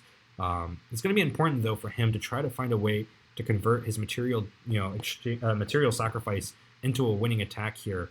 And I think what Dobrev is thinking about is how does he make this idea of bishop to e5 work, so in that way he can continue to attack on the dark squares while also potentially giving up this bishop on c6. This bishop on c6 looks like it's already served its purpose, and instead he's opted for rook to e1 instead, still offering an exchange here. And so here we're going to see the finesse. So rook takes e6, king takes, but now I'm starting to wonder if with less material you can actually play. But I think the point here, king takes e6, but if you play queen to e3, I think maybe there the idea is queen d7, but you can always block with a knight. Okay, so you're giving up another bishop. Okay, so the point is if he takes, there's going to be this idea of queen takes f6. And then, rook to e6 there, or rook to e5, just checking regardless. So, okay, definitely still winning position. So yeah, king takes d6, and we're getting this position on the board. Rook to e7, you have to put the king on the back rank, because if you play king b6, there's this idea of rook to e6. I'm still not totally convinced. Well, actually, no, this is actually completely winning. What am I talking about? This queen is just hanging, right? So after king b8, queen takes c6, game over, and we'll be moving on. So instead, we're going to see Yeah, we're going to see him give up a rook. And it looks like for a second maybe black is going to be able to play. But the problem is that all of black's pawns are really weak. And the one thing that really stands out to me is this pawn here on h6. What this pawn is in this construction, and I'm not going to highlight squares because it's just going to keep on turning off and on, but this pawn on h6 is a potential pass pawn. If black were to ever lose that pawn on h7, the game is over. And so black is not going to be able to pre-move because he doesn't want to give up that pawn. And an interesting decision there. I think rook takes h6 would have been possible. But okay, we're already in a bullet scramble. Let's see. After king to e6, queen to g8, king to d6, where are we going? Queen a3. And I'm curious if in a standard game, maybe Vlad Dobrev would have thrown in the towel and offered a draw here. But he is making progress. He's winning pawns. And there we go. The potential pass pawn is now a pass pawn. As long as he doesn't accidentally mate himself, which I don't think is going to be possible here, Vlad Dobrev should be more than comfortable winning this game. Puts up a rook there, and that's more than enough to win and get another point. So I believe that makes him on a 4-game streak. He's now in 28th place, but he's got a lot of work to do if he wants to finish in a top spot here. Get some points to qualify for that August 5th final, which I'm sure he intends to do. Let's tune into Eric Rosen, who I know is a popular streamer that some of you guys follow here on Chess.com. And already, let's take a look. I mean, this is the second game that we've now tuned in where Eric Rosen has been in a material disadvantage, but in this case, he does have the pair of bishops. He has had to give up 2 pawns for them. His king is a little bit weak, but these knights, the b2 knight, the e3 knight, they are a little bit awkward. For example, bishop takes e3 already would win one of those pawns back. Okay, knight to g2, and I guess the point here is after bishop takes f2, there was e3, but there's still this move rook to e2, and I'm not sure why white was okay allowing this idea. f4, that just hangs a knight, and now Eric Rosen has the material advantage. Okay, now there's going to be this idea of rook to e2 at some point.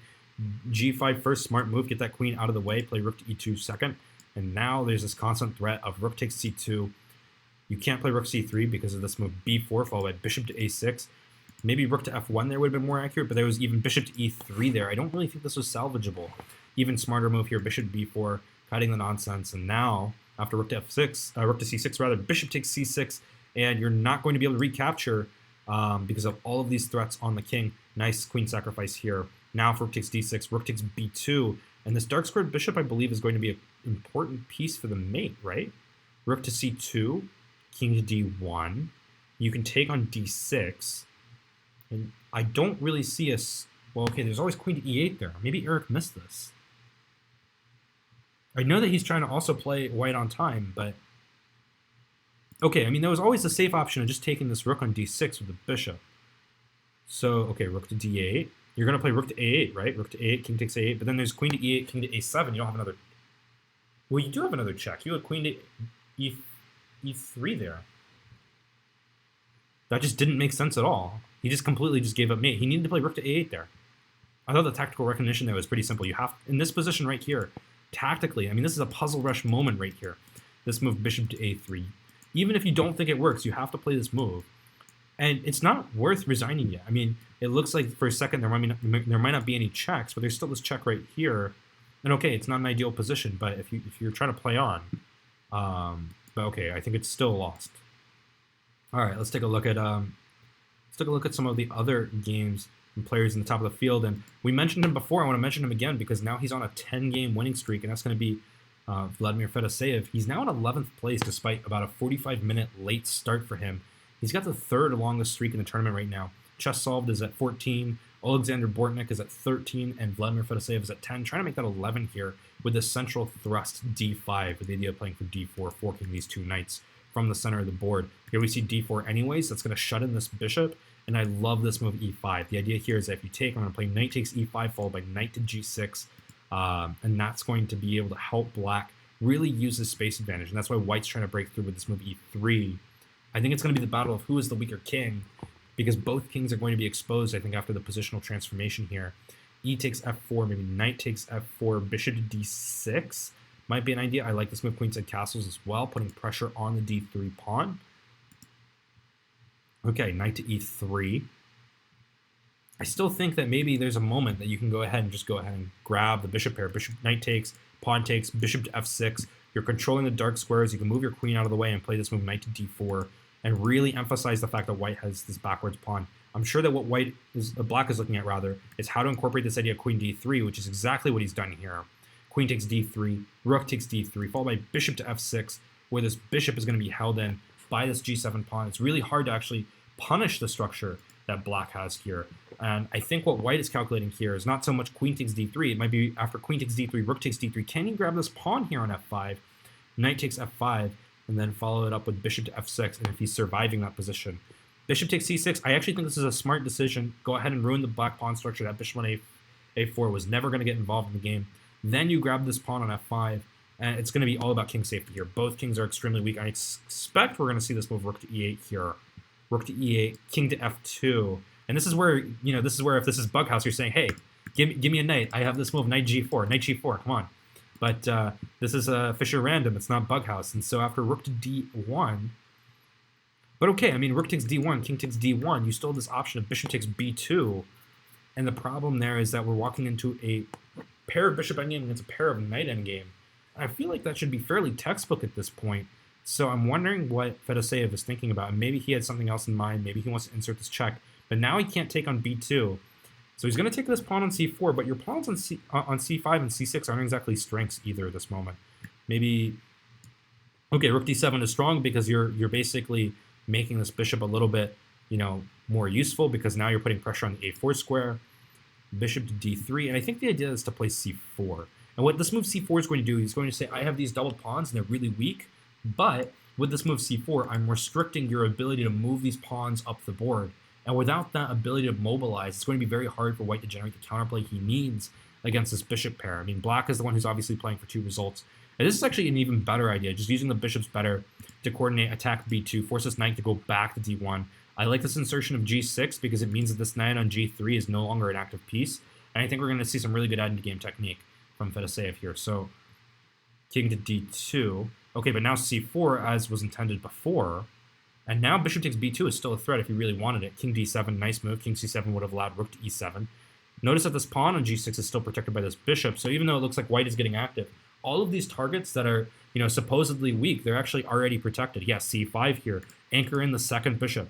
These 2 doubled pawns, at first they looked like a weakness, but now they're a strength. Look at all of these squares that they're taking away potentially from these 2 white knights. The white knights are not getting coordinated. They're not able to work together and build any sort of counterplay. And what I suspect we'll see is maybe this rook, after generating some pressure here on the b file and forcing white to play knight to d1, might slide over to the e7 square at some point and try to play on the e file. Instead, we're seeing bishop to f6, allowing this move f5. So now we have a simple pawn trade here. And now, okay, Fedoseev has to be a little bit accurate. You don't want to trade too many pawns, or else you miss out on your chance to win the game. Knight g3, bishop f6. You've got to find a way to, go ahead and take that pawn. He's gone ahead and decided he's willing to give it the bishop pair to do so. Rook takes b2. Where are you going from here? Rook g2? Okay, rook b3. And now things are going to get a little bit tricky because this f5 pawn is going to drop, and white's pieces are still pretty active. I think the time trouble is starting to talk now and become a factor. I guess the point here is that if knight f5, he's not going to take this knight because this bishop is actually covering the c2 square. And I think that was Fedoseev's plan this whole time. So a5, he's got to find a way to get this rook active, maybe play for rook a1, and then start moving this pawn down the board. And it's going to be pretty troublesome, I think, here for white. So okay, knight to e6 here, king to g4, knight d4. You still have to figure out how to get that rook active. Okay, well now can't you just play c2, right? You can just go ahead and play c2 and rook a1. Okay.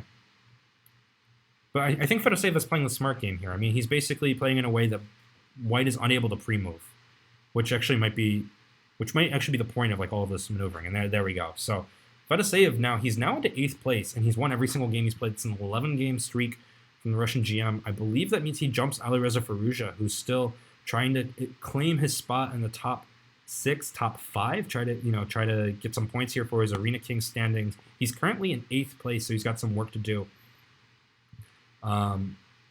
Who else is doing well so far? Paul from St. Petersburg is playing, so let's tune into one of his games. He's currently playing BetaMaster from Russia, Matthew GP4P. And in this case, white's got the more active bishop, and that should concern Paul from St. Petersburg. But before I can even say it, I mean, he's got this massive kingside attack, queen f3, forcing that king back, queen f1 mate. Yeah, I mean, king safety is, again, a big deal. And here, it doesn't matter how active your pieces are. So let's see if we can find another game before it's completely over. Let's take a look at BetaMaster's game. We haven't taken a look at BetaMaster so far. And queen to b3 as early as move 5. How did we get there? Bishop takes, queen takes.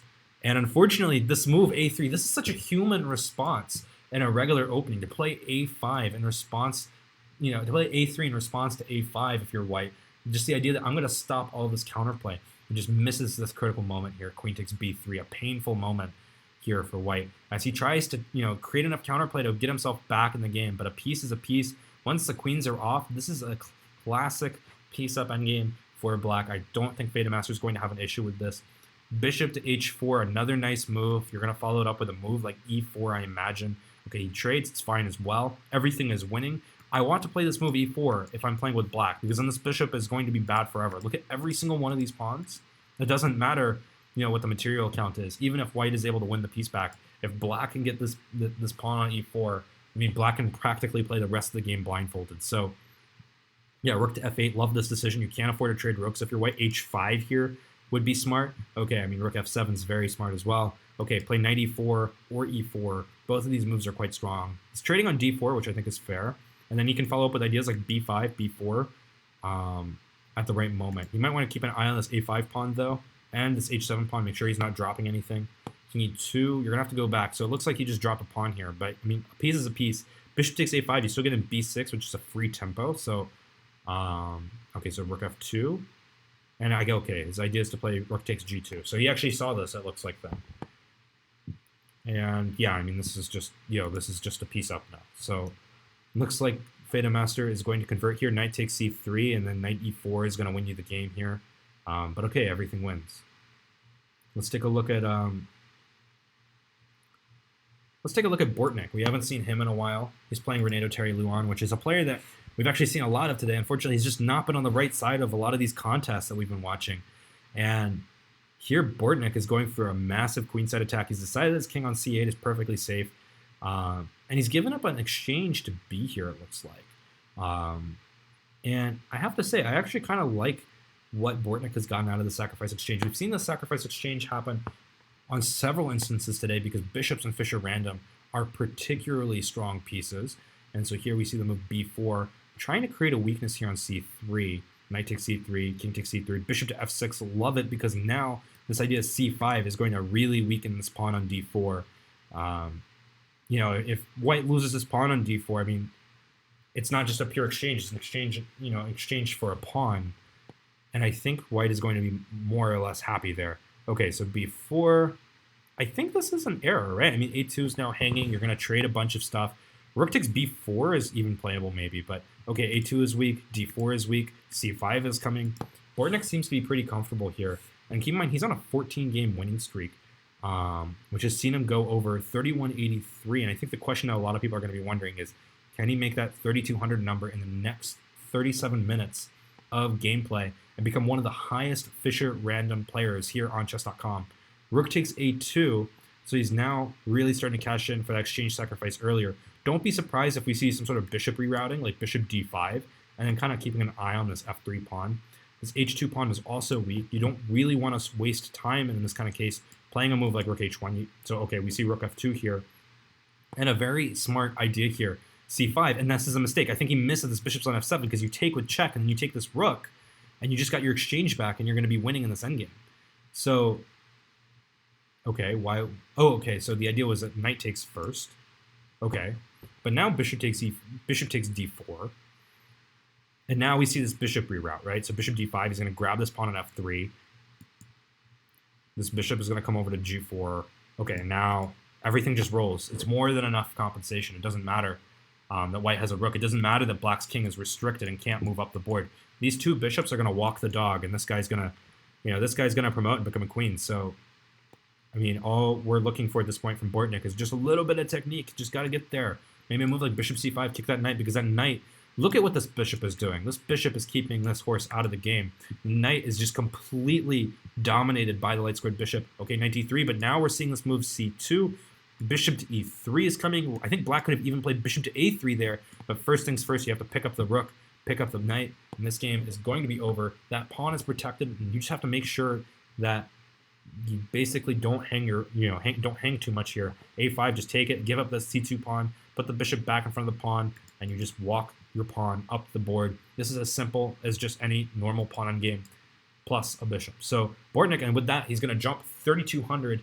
I'll be curious to see if he's #1 on the Fischer Random ratings list by the end of today. So Bortnik there with his 15th win, and that puts him to first place with 57 points there in the standings.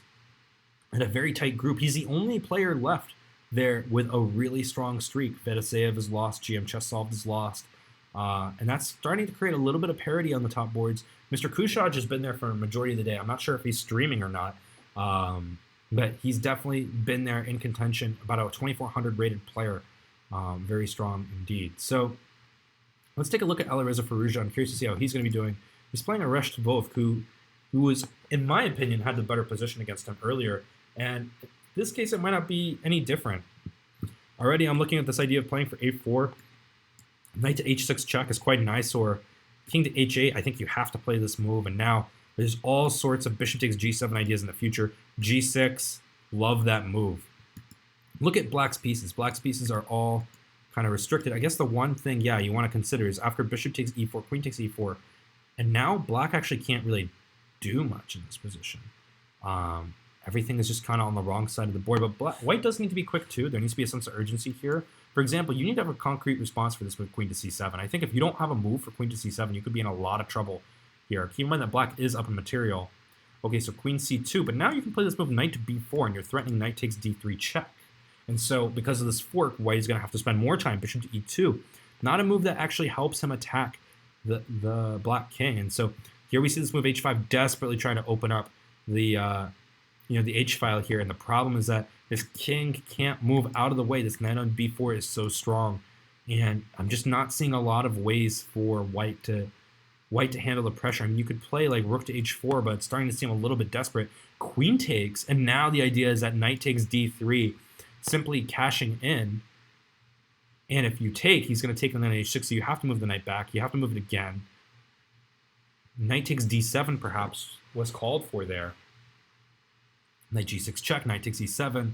At some point, I imagine he's going to just want to go ahead and pick up this knight, and he does, but he's down in a lot of material. Notice that this move, he doesn't have to worry about rook a7 there. Knight d3, knight c5. Okay, rook takes h5, you have to play it. King g8, and now I assume you want to slide that rook over. King f7, rook h7.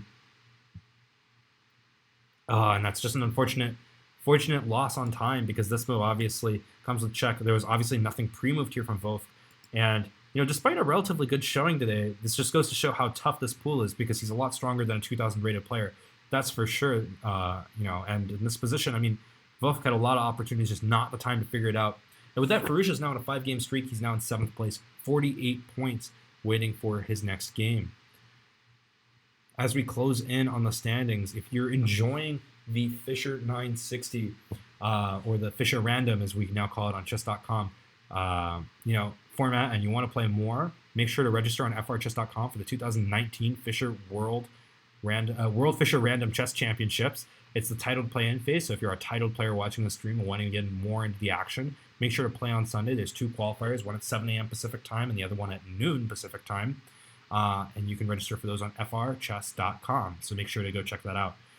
Speaking of titled players doing really well in Fischer Random, I think we'd be remiss to not go and take a look at how Alexander Bortnik is holding, as he's currently in a dogfight for that #1 position on the Arena Kings leaderboard. Here he's playing with white against Luis Celez, who is a Chess.com employee.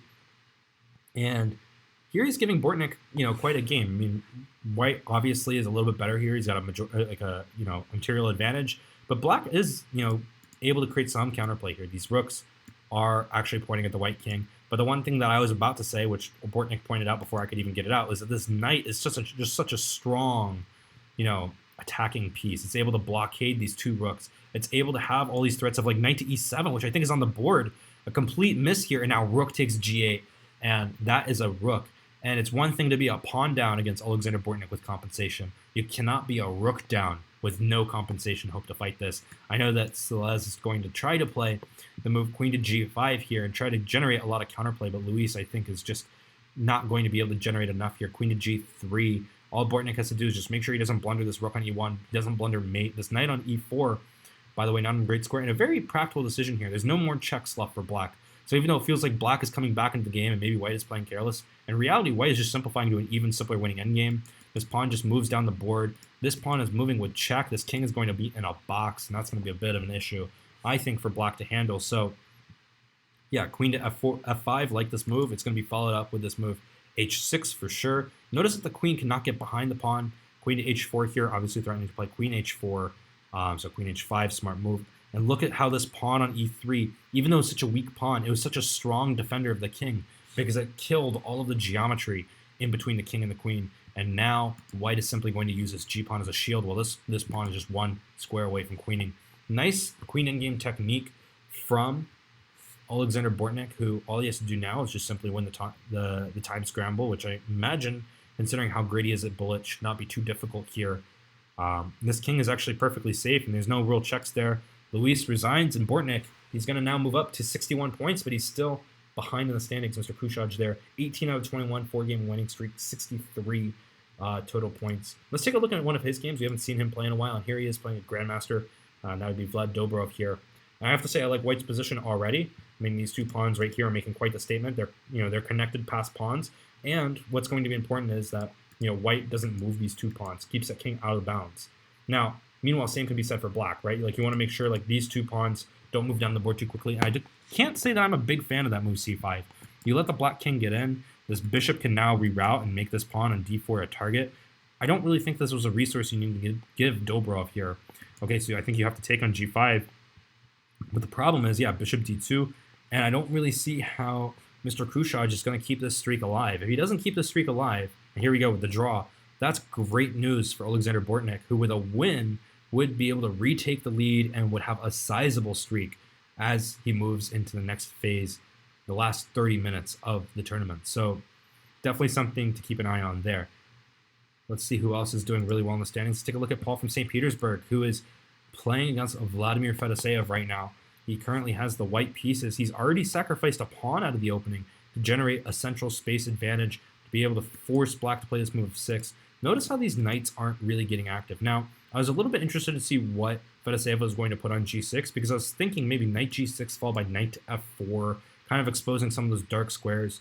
But instead, he's decided to put this bishop here on g6, allowing white to reclaim that pawn on the e4 square. And now it's just a question of how does Paul from St. Petersburg want to develop? He's got a lot of opportunity here, but the development is just really awkward for both sides. I mean, for one, you've got like this completely bizarre pawn, piece configuration here. I mean, think about it. If you want a castle queenside, this rook and this bishop have to move, so that way this king can go to c1 and this rook can go to d1. If you want a castle kingside, this bishop has to move so you can bring your king all the way to g1, your rook all the way to f1. Obviously, castling kingside is off limits at this point, so he's going to try to castle queenside. And so maybe rook to e1 here. You have to play rook to e1 if you want to castle. If you play rook d1, you can't castle yet. So maybe rook d1 followed by queenside castling, bringing this rook over to d1, the king over to c1 is a potential option here. But now we see, okay, knight to f5. And there's got to be some sort of idea with like knight h6, right? Okay, so knight takes. There's this threat of knight e7 mate. That would be one way for Fedoseev to lose. I'm sure he sees this idea of mate. He's got to respond though.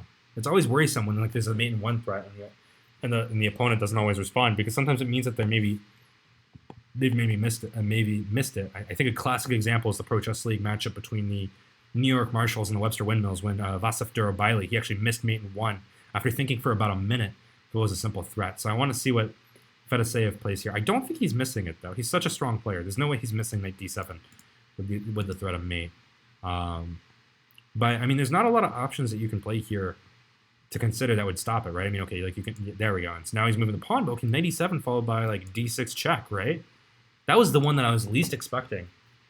And I'm surprised that it's even on the board. I was thinking maybe black was going to just settle with like bishop to e8, yeah, d6 first. Now the threats of mate are renewed. Are we about to see Fedoseev get mated on the board? Okay, so you got to take. Bishop takes a8 with the threat of queen b7. Okay, I mean, d7 is strong too. I would have personally probably taken that rook on a8 though. Okay, so bishop takes f6. And now queen comes in, and you're threatening to bring it in. But now, okay, black can play a move like e5, and this queen covers everything. But, I mean, it seems like, okay, white's attack is fizzling, but let's not forget that white has also won, like, a lot of material to get to this point. So, okay, maybe, like, queen takes c5 or queen to e6. It's all great. Now, bishop to a5. Bishop to a5. Rook b6, bishop takes b6 is more than enough to win here. And I don't think it'll be long before we see the Russian Grandmaster resign here. Maybe a move like bishop to b5, allowing this queen to get in, for example, would work. Notice that bishop b5 would also still stop this queen from coming into d7. So it's going to be very difficult there. And I think Paul from St. Petersburg, he might be able to build on a lead here. And be able to jump into the top part of the standings. Bishop takes g6, smart move. You got to get these rooks in the game, though. That's what probably Fedoseev is counting on. That's why he hasn't resigned. I mean, yes, you're down 2 exchanges, but black has space, black has development, and these rooks just haven't been able to get into the game yet. So that's why we're seeing a4, a5 as a potential threat here. So knight to c6. If you play a5, just simply knight c6. And so, I mean, honestly, like I would have considered their a5, allowing knight takes a5 and then sacrificing exchange. You don't really want to play b takes a5 because then queen c5 in that case, and you don't really let black regroup and you're still in exchange up. I thought that was a pretty good win-win scenario for white. But instead, we're in this position where there's still a little bit of work for Paul for St. Petersburg to do, which you don't really have to say a lot when you don't see that a lot when someone's up 2 exchanges. So f takes g4, queen takes g4. I really think the moment that he missed, he had to play a5, knight takes a5, rook takes a5, b takes a5, queen takes c5, check. Okay, so now he gets knight d4 in, but wasn't there a5 there? He's getting a little bit passive, and that's a little bit worrisome, especially against these strong GMs. They eat this stuff alive, and now, okay, knight back goes back, rook goes to h3, queen takes h4. It's not so much that I don't think Paul from St. Petersburg isn't winning anymore. It's just like the number of routes to victory, they're getting smaller, right? Like you no longer have like pass pawns on the king side that you can use to restrict black's mobility. And this knight, it's just a strong piece closing down the file. This bishop is actually like a semi-decent defender. You don't actually have a way of playing on the light squares until you try to break things open. Okay, so knight to c6. Notice how all of these squares are covered. Queen takes, rook takes. So Fedoseev's getting in a little bit of time trouble, but now he's getting a lot of initiative. You can't defend this pawn on f5, though. So this might be the beginning of the end. Okay, so knight to e7. Where are you going to go? He doesn't have a lot of time. He's got 10 seconds. And he's going to have to pre-move his way there, and he just missed this idea of rook f6, I think. But it's still a very tough position to win. e6. Your rook can't get behind this pawn, so you got to go under. But that's going to allow this idea of knight f4 followed by e2 and e1 and knight d3. And are we gonna get a comeback here? Because this is a completely winning position for white, and now black is just winning. Black is just winning. He's just got to pre-move his way there, queen. Now he's gonna go for this idea of taking on b4. Instead, we see this idea a5. Knight comes in. Queen takes a5. You gotta go. You don't have a lot of time. Queen b6. Now you want to go ahead and try to win this pawn if you can, but we're gonna see mate on the board. Queen to a2, and that's the comeback. That is the comeback. That is why you never play passively when you're up 2 exchanges. You always have to play for the win. And there was such a decisive moment here. And, you see this a lot, especially like, players who are like 22, 2300, where they get a material advantage against a much stronger player and then they sit. And I think this is that moment. This move, rook to d1, it's kind of a waiting move. And I think you have to play this move a5 here. If he plays b takes a5, you simply take this pawn. Black has, remember, all of black's defense in that position counted on putting that knight on d4. It's going to be so much harder to defend this. Rook takes a5 is already a threat here. And in this moment, if knight takes a5, rook takes a5, b takes a5, queen takes c5, this position is wide open. This king has no shelter. This bishop is useless. Now the move rook to d1 is going to be a threat. For example, king to b8, rook to d1, pow. That bishop is on d8. And I think Paul from St. Petersburg would have won this game. Instead, with a loss and with only 21 minutes left, he's going to lose his streak. And that's going to make things really challenging for him to make a comeback this late into the tournament. Alexander Bortnik has lost his first game of the day. He's now starting from a streak from 0. He's at 61 points, and he's going to be playing against a 1600 rated player, which for him, he's going to have to use this game to as quickly as possible start a new streak, because his compatriot MrKooShahJi on board, who's currently in the #1 spot with a 2400 rating, 19.5 out of 23, 66 points. That's 5 points you've got to make up against someone who's been playing really well today. Queen to F1, perhaps. Yeah, I mean B5. There's a lot of ways to win this for Bortnik, but he's got to be quick. You know, he's got to play quickly. I mean, this idea of B4 here is going to be pretty strong. And yeah, bishop takes, queen takes, and bring the queen over to E1, and you just shuffle, bring that rook over to C1, and it's GG. This game is going to be over. So not a lot that White can do here. I expect a quick resignation, and Alexander Bortnik is going to have to play, is going to have to play the chess of his life here, or rather the Fischer Random Chess of his life here, if he hopes to win. MrKooShahJi, who's currently sitting in the #1 spot with 66 points, is doing quite well here against a 1900 rated player, and is just completely demolishing Black's defenses here.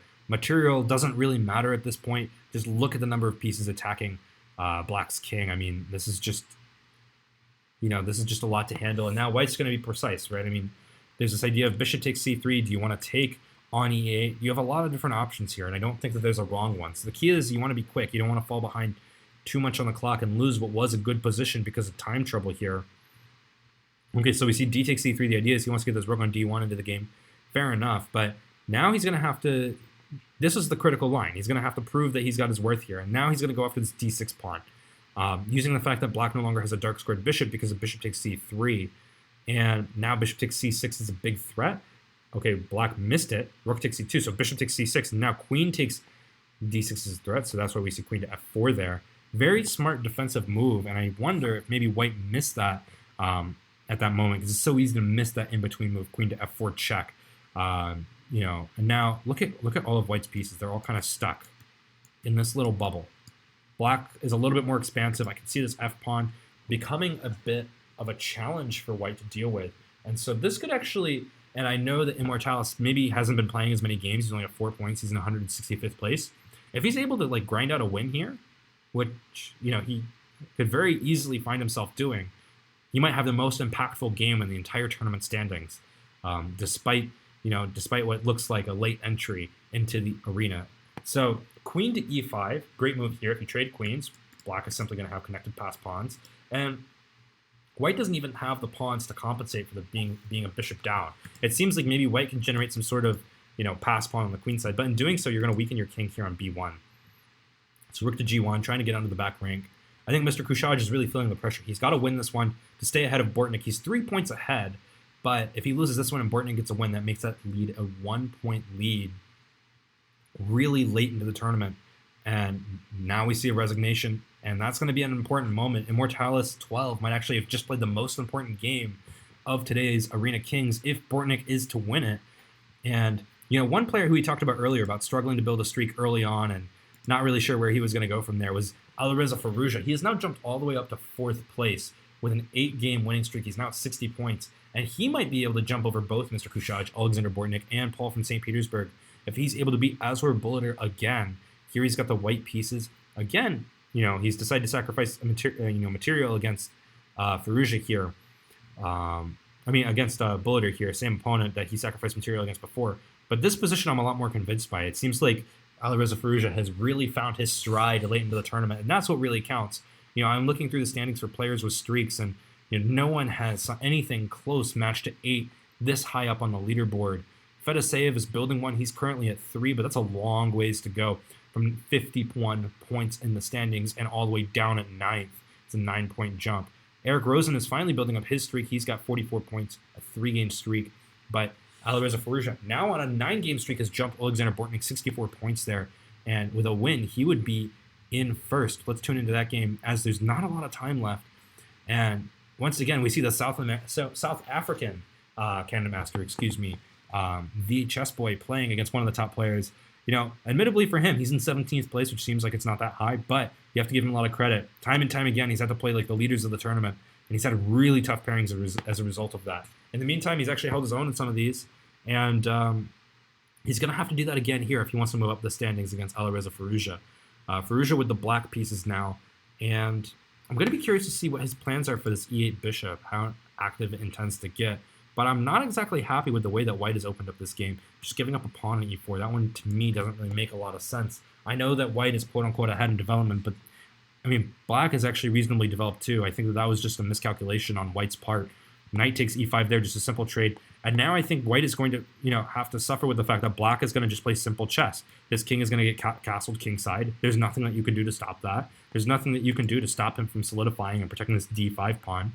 So therefore, black is just a pawn up. You have no compensation. Rook d8 here. Very easy move. This rook is coming to e8. And if black is really feeling creative, at some moment, he might even play bishop to f8 and expose the fact that this bishop on e5 is just completely unprotected.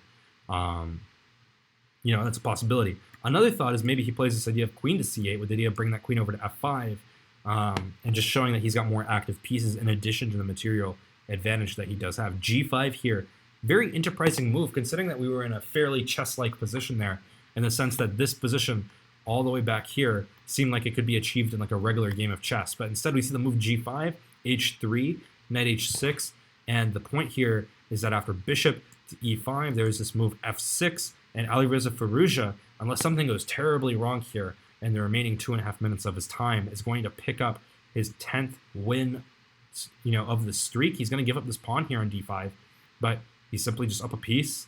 He's looking great, and he's going to take full control of arena kings here. I believe he can just move his king out of the way. He should be safe after a move like king to h8, perhaps. Just, keep that king safe, and he should be relatively okay here. I think a piece is a piece, and that should do it. Maybe even knight f7 here is a playable move. And the idea is that after knight takes e7, just play rook takes e7, and everything is covered. So the chess boy, unfortunately for him, just missing this tactic after g5, knight h6. Very creative play from Firouzja, not something you would even see normally in like a regular game of chess. And that's gonna cause some problems there, for his opponents. So Firouzja is looking to take a streak. Alexander Bortnik is still playing his game. He's gonna need to win this one and start winning quickly at that. It looks like he's just won on time here, gaining some more points in the standings. He's now at 66 points, back into second place, which means he's tied with MrKooShahJi in points, but it doesn't matter if Firouzja is going through with a streak. He needs to win his next game. Other players that are doing quite well, Paul from St. Petersburg still, hanging in there after that loss to Feta save. He's now won 2 games. This is his opportunity to build on that 2-win streak, make that a 3-win streak, earn some bonus points in the standings. But he's going to have to defend his king first. White's doing a really good job of developing here. Queen to e4, I like this move because now there's a lot of pressure. Queen takes d5 is an immediate threat here, thanks to the pin. So that's going to be one thing that he needs to consider. So still a lot of work to do. If I'm playing with white, I'm trying to figure out, can I play a move like c3 and really try to go after this king? I know in this kind of position you're saying, well, Isaac can't black Fischer the bishop here. But simply after sacrificing the bishop for 2 pawns there, this king is stuck here on c8. To me, I mean, that might be something that white wants to try to figure out, try to, be able to play for something a little bit more than just pressure. Okay, so here, knight c5, maybe c4 to follow up might be enough here. So that should be something there. And now Firouzja has just cashed in his win. He's on a 10-game winning streak, 68 points. He now takes the lead of today's Arena Kings, but he's got company there on the top of the leaderboard, as it looks like some of the other players are right there with him on that note for Koska, who we haven't seen much of today. 68 points, 4-game winning streak. MrKooShahJi only 2 points behind. That's only 1 win behind Bortnik on a streak. Paul from St. Petersburg on a streak. Blitzstream's going to need a little bit of help. These last 12 minutes are going to be the most important 12 minutes of this tournament if he wants to rebound and try to make his way back into the tournament. Queen takes d5. And yeah, okay, Paul from St. Petersburg is going to win this one. No problem whatsoever. Where's Firouzja? Who is he playing? He's playing another 2,700 rated player, Tigr V. Shliape, who's got 58 points. Probably too far out of it at this point to make, make a run for first. But with a streak, he can definitely make a run for a top 5 finish here. For knight to e2, Firouzja's plans are pretty simple here, and I think he's really figured out how he wants to develop. He wants to play for moves like knight to c3 here. He wants to play moves like f3 here. He's already identified that black wants to castle kingside, so he wants to put his king on g8, put that rook over on f8, and that's why we've just seen this move f3. What he's saying is, I'm going to play moves like g4 and h4 if you castle, so don't do it. And now there we go. There's the warning. So g4, queen to c7. Black is wasting time here, and that's unfortunate for black because h4 is coming quickly, and there's no real counterplay here for black in this position. Despite black being a really strong player, a4 followed by a5, playing on both sides of the board, Karpov style. And I'm not really sure where the counterplay is coming through for black. So a5, this move stops white's ability to play a5 himself. But what that also does is it makes it harder for black to play moves like b5 in the future as well. d5, strong move. Now black is going to be eyeing this opportunity to play this move b5. But if he's not able to pull it off, he's just strategically lost completely. Bishop to e2 here might be an idea with the idea of bishop takes h5, blasting open the position.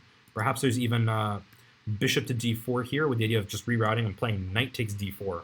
A very strong idea here for white. So he's doing really well here, and I like this idea of h takes g5 as well, because notice that this rook pins the knight, and it's really hard for black to coordinate his rooks together. And I already think that oh, king e8, that's not a move that you want to play. You can't castle.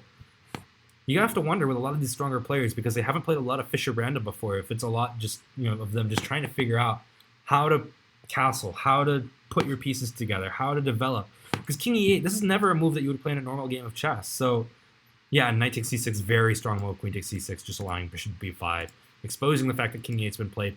Knight takes e7, you have to love it. I mean, just completely punishing the fact that this king, he's walking right into the center of the board. You can't castle this point. Queen takes c3.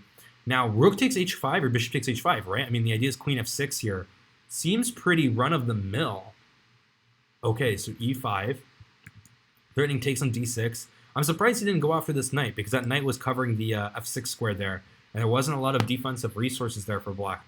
But this move is also a pretty big threat, threatening check and picking up that queen, so should be quite a strong resource for black. So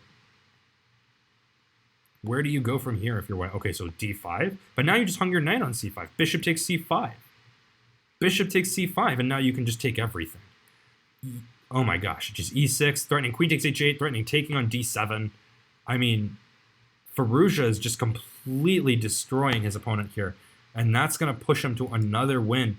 And it's now the dog race between Bortnik and between Firouzja, the two bullet stars from the Bullet Chess Championships. Bortnik is now playing Paul from St. Petersburg.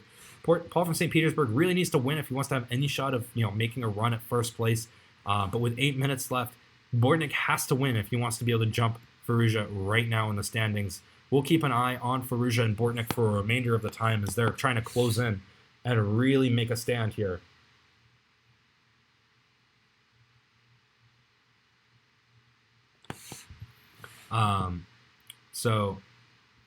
Okay, so e3.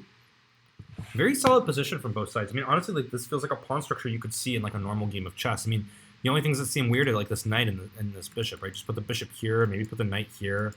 Feels pretty normal after cd5, bishop d7, rook c8, or bishop b7. Doesn't really matter. Now, what I'm going to be curious about is who's going to win the battle for the c5 square. If white can put a rook or a knight here on c5, which it looks like he can do, then I have to say I like Paul from St. Petersburg. I mean, there's a lot of really weak squares, and this bishop is not the bishop that you want in this game. It's going to become the battle of light squared bishops, and in this case, I'm afraid Bortnik is worse off, which means Firouzja is going to be taking a lot of control over this game. So definitely something that I think Bortnik might regret in terms of how he went about developing this game. As we're waiting to see the result of this one, Firouzja is currently playing Blitzstream, where he's got, he's got quite a complicated position himself, to be quite frank. I mean, he's up in material. He's sacrificing an exchange here, potentially, after knight takes, knight takes. His king on b8 is awkward, but both kings have, really awkward positioning. But I think this pawn on b6 is actually not that strong for white, and that's going to be the problem for Blitzstream. Rook takes b6, opening up the b file. You bring this bishop over to the e6 square. It just seems like black is the one making the most out of the exchange sacrifice. And then you can bring this bishop back, bring the queen here. And now you've got all of these different threats on the a2 square. It looks really promising there. And I don't really see white moving out of that. But now, just as I say that, we all forget white can still castle. And so white moved to the opposite side of the board. Look at that movement. All the way back here. That king was on b1 in a lot of trouble. And, to me, that's like one thing as a commentator I have to get used to. Is just these players, like, because of the random starting position, it's hard to tell if like these players have castled or not. In this case, white hadn't castled yet. And that's an important detail because now everything shifts over to the king side, and the open queen side might actually become a weakness for Firouzja now, as Firouzja seems to be in a little bit of trouble here. Some other notable names in the section that are, that are jumping out and making their last second strides towards playing in the top. International master Eric Rosen had a slow start to the tournament. He's now in the top 10 on a 6-game winning streak. If he can beat BetaMaster here, he's got a good shot at being able to go for a top 5 finish for sure. Offering an exchange sacrifice here with rook f8, but the point is his queen is going to dominate the dark squares. Now, I like what BetaMaster is doing, putting this queen on f4, going after this d6 pawn. Knight takes e5, just such a strong move. And now if you take, simply queen takes f8, and this game is resignable if you're Eric Rosen. So Eric, with the resignation here, he's going to lose his streak, and that might push him out of the top 10 and push BetaMaster closer to that top 10 spot. He's now in 13th place with that win. So definitely something to keep an eye on. Going back to the Paul from St. Petersburg game against Alexander Bortnik. Bortnik seems to have made the most of his bad bishop by moving this b5 pawn up to b4, creating a lot of pressure here on this a2 pawn, and most importantly, activating this king all the way here over on the a4 square. This is going to be what causes a lot of problems, I think, for Paul from St. Petersburg. This knight's going to come into c6 at some point and just completely blow up, the position. I mean, already there's various ideas, like even bring the knight to d2, for example. Fortunately, can go further away from the fight. And what's important here is you don't go and grab this a2 pawn too quickly with your, by trying to divert the knight and then take with the king. You want to make sure that pawn was protected first. Now there's just no way for Paul from St. Petersburg to stop black from pushing this pawn all of the way. So Bortnik, will definitely win this one. And with Firouzja, he just lost to Blitzstream. Very critical moment here with 3 minutes to go. How did that exactly go down? It looked like black was doing so well, and he just missed this puzzle rush idea of bishop to a7. And with that, Blitzstream, the famous French international streamer, beats the #1 seed. He's now all the way up into 4th place. So Firouzja, not with bad odds himself to win this outright. We've currently got a stacked leaderboard on top. It's been this way the entire time. 72 points for Firouzja, 72 points for Koska, who now has 76 points. Alexander Bortnik with 70 points. Blitzstream with 69 points. This is, a last chance for a lot of players. If Bortnik wants to make a stand, he needs to win this game, and he needs this game to be over quickly. It's not good for him. This game is still going on. Go ahead and pick up this pawn if you can. The nice thing that he's got going for him, all these squares are covered. Bring that knight to g6. Take on h4. Bring that knight back. I mean, you've got to get these points quickly. You've got 4 points left. Is he going to be able to convert here? Drops the knight, but gets the queen. Play for me. We got 3 seconds left. We get a resignation there, and that is going to push Alexander Bortnik to 74 points, where he's in 2nd place behind Koska. Looking elsewhere along the standings, another player that has amassed quite the streak after a really slow start is Vugar Razilov, who's currently in 7th place with 67 points, but on a 12-game streak. Blitzstream, who we just saw beat Alireza Firouzja. In this case, he's already putting on a bit of attack on White's king side. I like that black went ahead and castled queen side. Get that king to safety first, then try to put together this assault on the king side second. This knight on c5 seems a little bit loose to me, and now knight to f3 check is becoming a very strong possibility. Knight to f3, is this something that Vugar Razilov has missed? Knight to f3 check, you've got to take it one of 2 ways. I mean, you can't ignore it. So queen takes f3, there we go. Imagine bishop takes f3, g takes f3, but now everything just falls apart. This streak is coming to an end with 146 left. And interestingly, he plays king b8 there. I felt like king d7 might have actually been playable, and then you just walk the dog all the way over to f8. But in this case, okay, bishop b4, and we see a draw? What? I mean, okay, I know that Blitzstream is trying to do the sporting thing and try to play the game, but what? I feel like you got to play that one out and then draw the next game if this game goes long, because now you don't have a streak. You don't have a way of getting 6 points. That's just bad math right there. And unfortunately for Blitzstream, it might cost him a shot at 1st place in this one. Vugar Razilov is all the way up to 5th place now with 68 points. That's not necessarily a bad result for him, as they have 1 game left to go.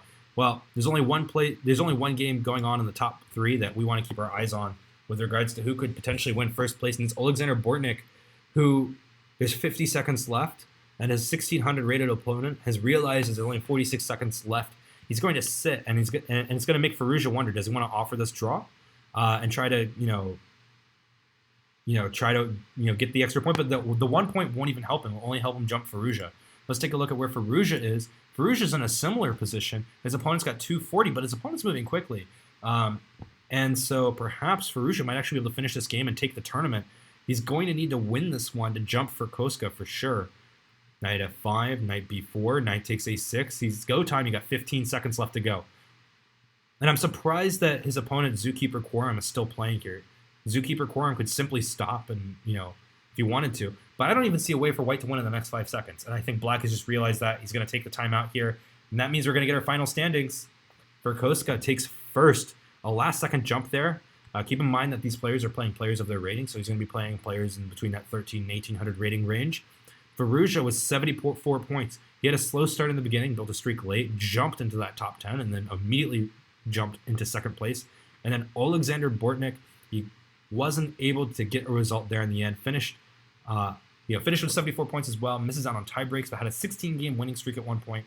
So those are our top 3. Make sure to stick around. We'll be rating John Urschel next. And so make sure to go check out his stream, as we'll be following him momentarily. For more events on Chess.com, we'll have the Pro Chess League Summer Series tomorrow starting at 8 a.m. Pacific, featuring Group B. So that's Baden-Baden Snowballs, Reykjavik Puffins, Barcelona Raptors, and the Pittsburgh Pawn Grabbers.